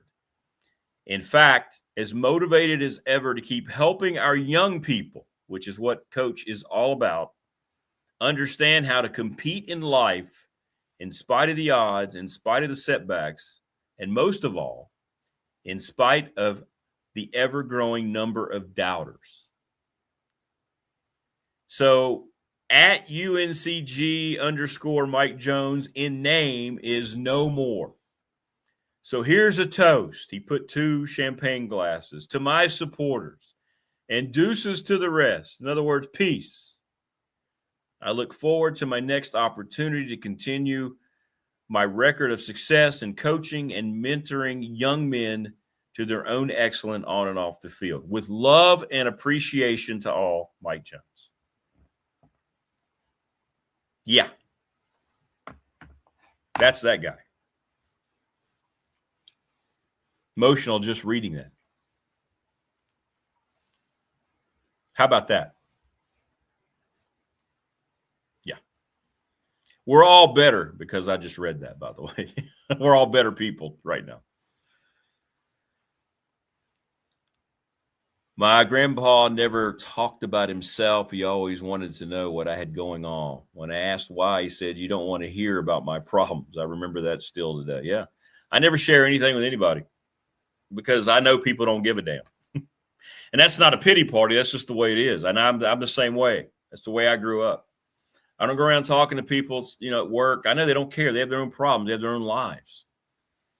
I'm not someone who's, nobody like, "Oh, how's Rick today?" Nobody cares. And I accept that. It's not me. It's just that's the way people are. Yeah. So similar to Kenny Brooks' exit, right? Not. Ooh. Yeah, that's one end of the spectrum to the other, isn't it? Coach Jones saying, keep going forward, never give up. I love it. Lou Holtz had 2 players that broke team rules while playing USC in California, 50% of his offense. He watched the plane leave and said, "How stupid am I? I should have sent them on a bus." That's great.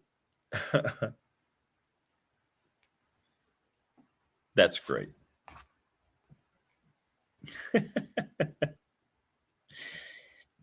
I don't think we would ever run out of Lou Holtz quotes, would we? Like, you can't run out of Lou Holtz quotes.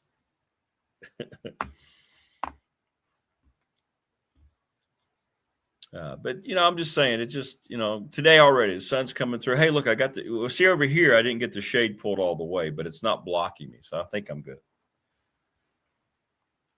You can't see him, but Creed's over here. Out like a light, curled up. Sun is hitting him, making his orange look almost like a brick red. Every time I see him, I think, imagine somebody threw you in a bag. Threw you out in a bag. The human condition.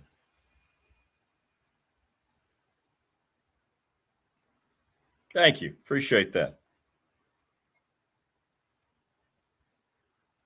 Jeff and Stuart, Billy saying, hey, this has been inspiring the last 20 minutes. That's great. That's great. I mean, we're supposed to be here to help each other. I get young people thank me, and I'll give them an opportunity, or I've talked to a lot of Bill's tech students, and they'll thank me. I'll say, hey, we're here to help each other. I was in your shoes, not so long ago. I like to think it's not so long ago when it was. I know what it's like to try to get access, to try to talk to people that have done what you want to do. It means a lot. So I always grant any of those interviews. I've helped them with their projects, and but from Bill's SMA students, I get random emails or calls, and I guess Bill directs them my way. And every time I've done it, hey, I have a project due. I'd like to interview you. Can you do a Zoom? Can you answer some questions? Absolutely. Because I know what it's like. I know what it's like. And we're supposed to be here to help each other. We're supposed to be here to cooperate with each other. We're not often enough.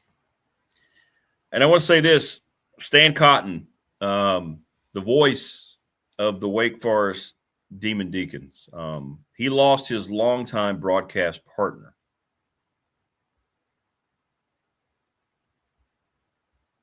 And Stan and Mark Friedinger, I hope I don't say it wrong. Friedinger. I don't know if it's a G or a G sound, but anyway.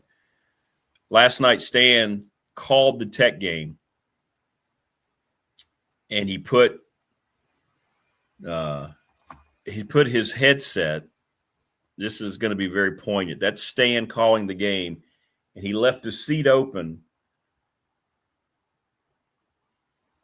There you go. With Mark's headset on a piece of paper that had his name on it. And he was called the Dinger. There you go. And I reached out to Stan, and he sent me a nice note. Stan is one of the best in the business, and he's been at Wake a lot longer than I've been at Radford, which is crazy. But I started thinking about that too, Stan, the ultimate tribute, calling that game had to be tough for him to get through it. That was so great. And Stan, I know you watch the show sometimes. We'll get you on soon. Thinking about you, my friend. Good luck the rest of the way in the ACC tournament. Brandon, I tell my interns the same thing. Pay it forward. Yeah. Oh, that's cool, Wayne. They honored him. That's great. That's great. They should. He and Stan were a dynamic duo. Stan, much like me, in terms of you get somewhere and that's your home. Radford, in my sense, I'm a grad. I've been a Highlander. He's been a Deke, and you just stay there because that's where you love it. That's what you love. So you become embedded in the culture. Bill Roth came back to Blacksburg because he couldn't get Virginia Tech football out of his culture, right? Bill Roth is Virginia Tech football. And some guys like that, Stan, it's just, and when you lose one of them, and what Stan having to do with this tournament, man, it's not easy. Now, for me, I haven't had someone go on the road where they're with me all the time. I guess Neil is probably the closest thing to my broadcast partner on the road. The home games, it's Cole Wilder. I've had so many great folks that I've worked with over the years. Ron Shelburne was outstanding. Jeff Kleppen, Stephen Barber, God rest his soul. I still can't believe that Barb's has passed on. Kion Brown, haven't gotten to work with him nearly enough. But it means a lot. And when you lose that person, it's difficult. So thinking about Stan and that situation last night. So now I'm getting a ton of reaction on the text line. You're welcome, everybody. The coach, a lot of people aren't on X, and I get it. And you might not be able to have access to Mike's Facebook and everything else, his Instagram. You put it everywhere. So sure, no problem. No problem. And we're going to get him on here. I don't know when. When he's ready, he'll come on. I don't think he's going to be unemployed very long. And it's nice to see he's determined to get back out there. Some school is going to be incredibly fortunate. Brandon, we tried. Blame your boss. Brandon, who works down at Neil, he's full-time over at Tech. What are you in fundraising, I think, Brandon? You're in the – but Neil is his boss. So Brandon wanted to go take a couple trips with me. And we say, sure, absolutely. I told Brandon, I said, hey, man, let's go. And then I said, anytime you want to go. I think Asheville was the one we were really going to do. And I ended up going by myself because Neil said no. And I think Neil knows you'd be much better than him on the air, Brandon. So he doesn't want to chance it. So Neil just squashed it out. I believe there was some premeditated jealousy there. I do. Going to be a great day today. Get outside, enjoy. I'll be outside a little bit. Well, kind of. We have softball today. 4:00. Same scenario. We host a tournament this weekend. It's going to be colder this weekend. I don't like that. But today it'll be nice. Campbell, former Big South member, comes to the stadium. Got to check out our new softball stadium. We got great turf. We got a great environment, new walls, new scoreboard, everything. So come see us. Please subscribe, like, and share. We're going to I am going to create the Big Dog Tournament Challenge today. I'll send it to people. I'll put the link here in case you want to join. I don't know if I can put the actual link, but I can tell you where it is. It'll be through the ESPN March Madness. I'll have it on the Facebook page. I'll see if I can copy and paste the link here. Brandon says that's a hot take. Sounds like it's time for the oh my, it was out of nowhere audio. Brandon, brush up on your culture club. Now, I'm usually not. Culture club's not usually on my. Now, there's a lot of 80s tunes.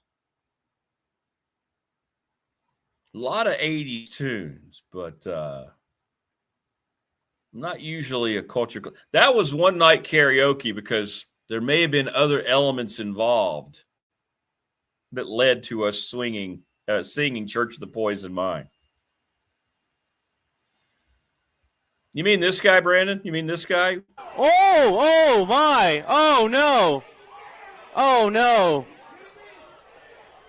That was out of nowhere. Yeah, that guy. Wayne says I'm picking Tech for the Final Four. Wow. When you ride with Neil, you get the best. I mean, it's better than – I think now in his new car, he just stays on the Sirius 80s channel, Sirius Radio. But Neil's actual music Rolodex that he has on his phone is better than any channel. Yeah.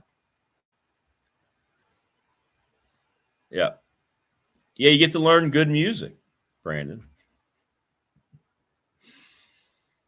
Sorry, but nothing's going to top the 80s.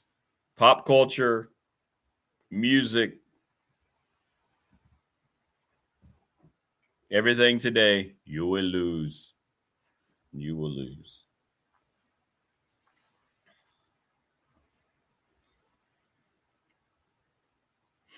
Too many songs. Now people are asking, which songs do you sing?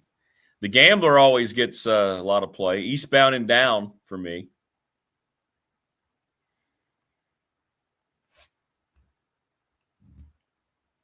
Our House, remember Madness, Our House?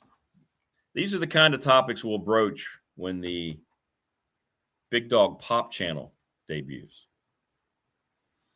If Rick sings DMB in karaoke, cue Oh My Guy. That won't happen. The beverages that we digested down in 2015 when the Radford baseball team made the NCAA tournament, the Vanderbilt Regional, yes, led us to Church of the Poison Mind, but we all kind of like Culture Club, right? It won't happen. There's not enough of those beverages that could make me go, hey, it's time for some DMB. Let's go.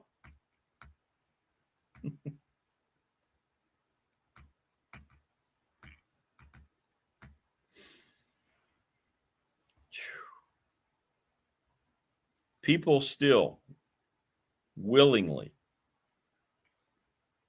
play Dave Matthews songs when they're in their car or doing stuff and thinking, yeah, I want to hear some of that.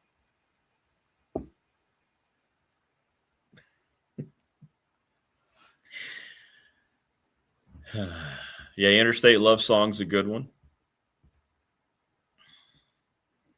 Plush.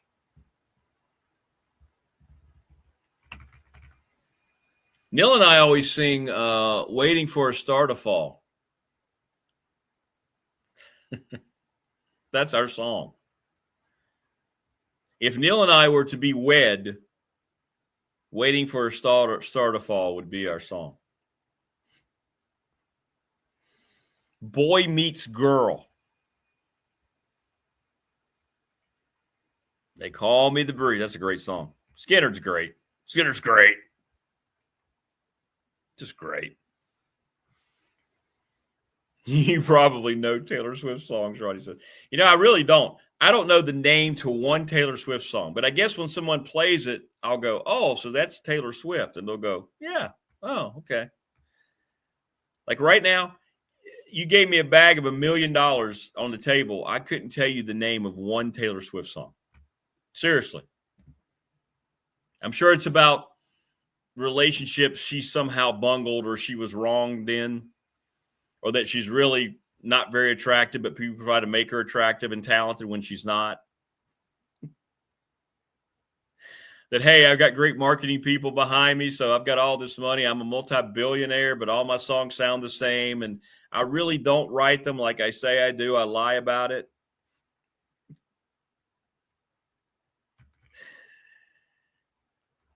Shake It Off. I wouldn't even know how Shake It Off sounded. What is Shake It Off? I'll tell you what I'll do. When I'm heading to work here in just a second, I'll put it on. I don't know what that sounds like. And I'm not just saying that. I don't. No idea.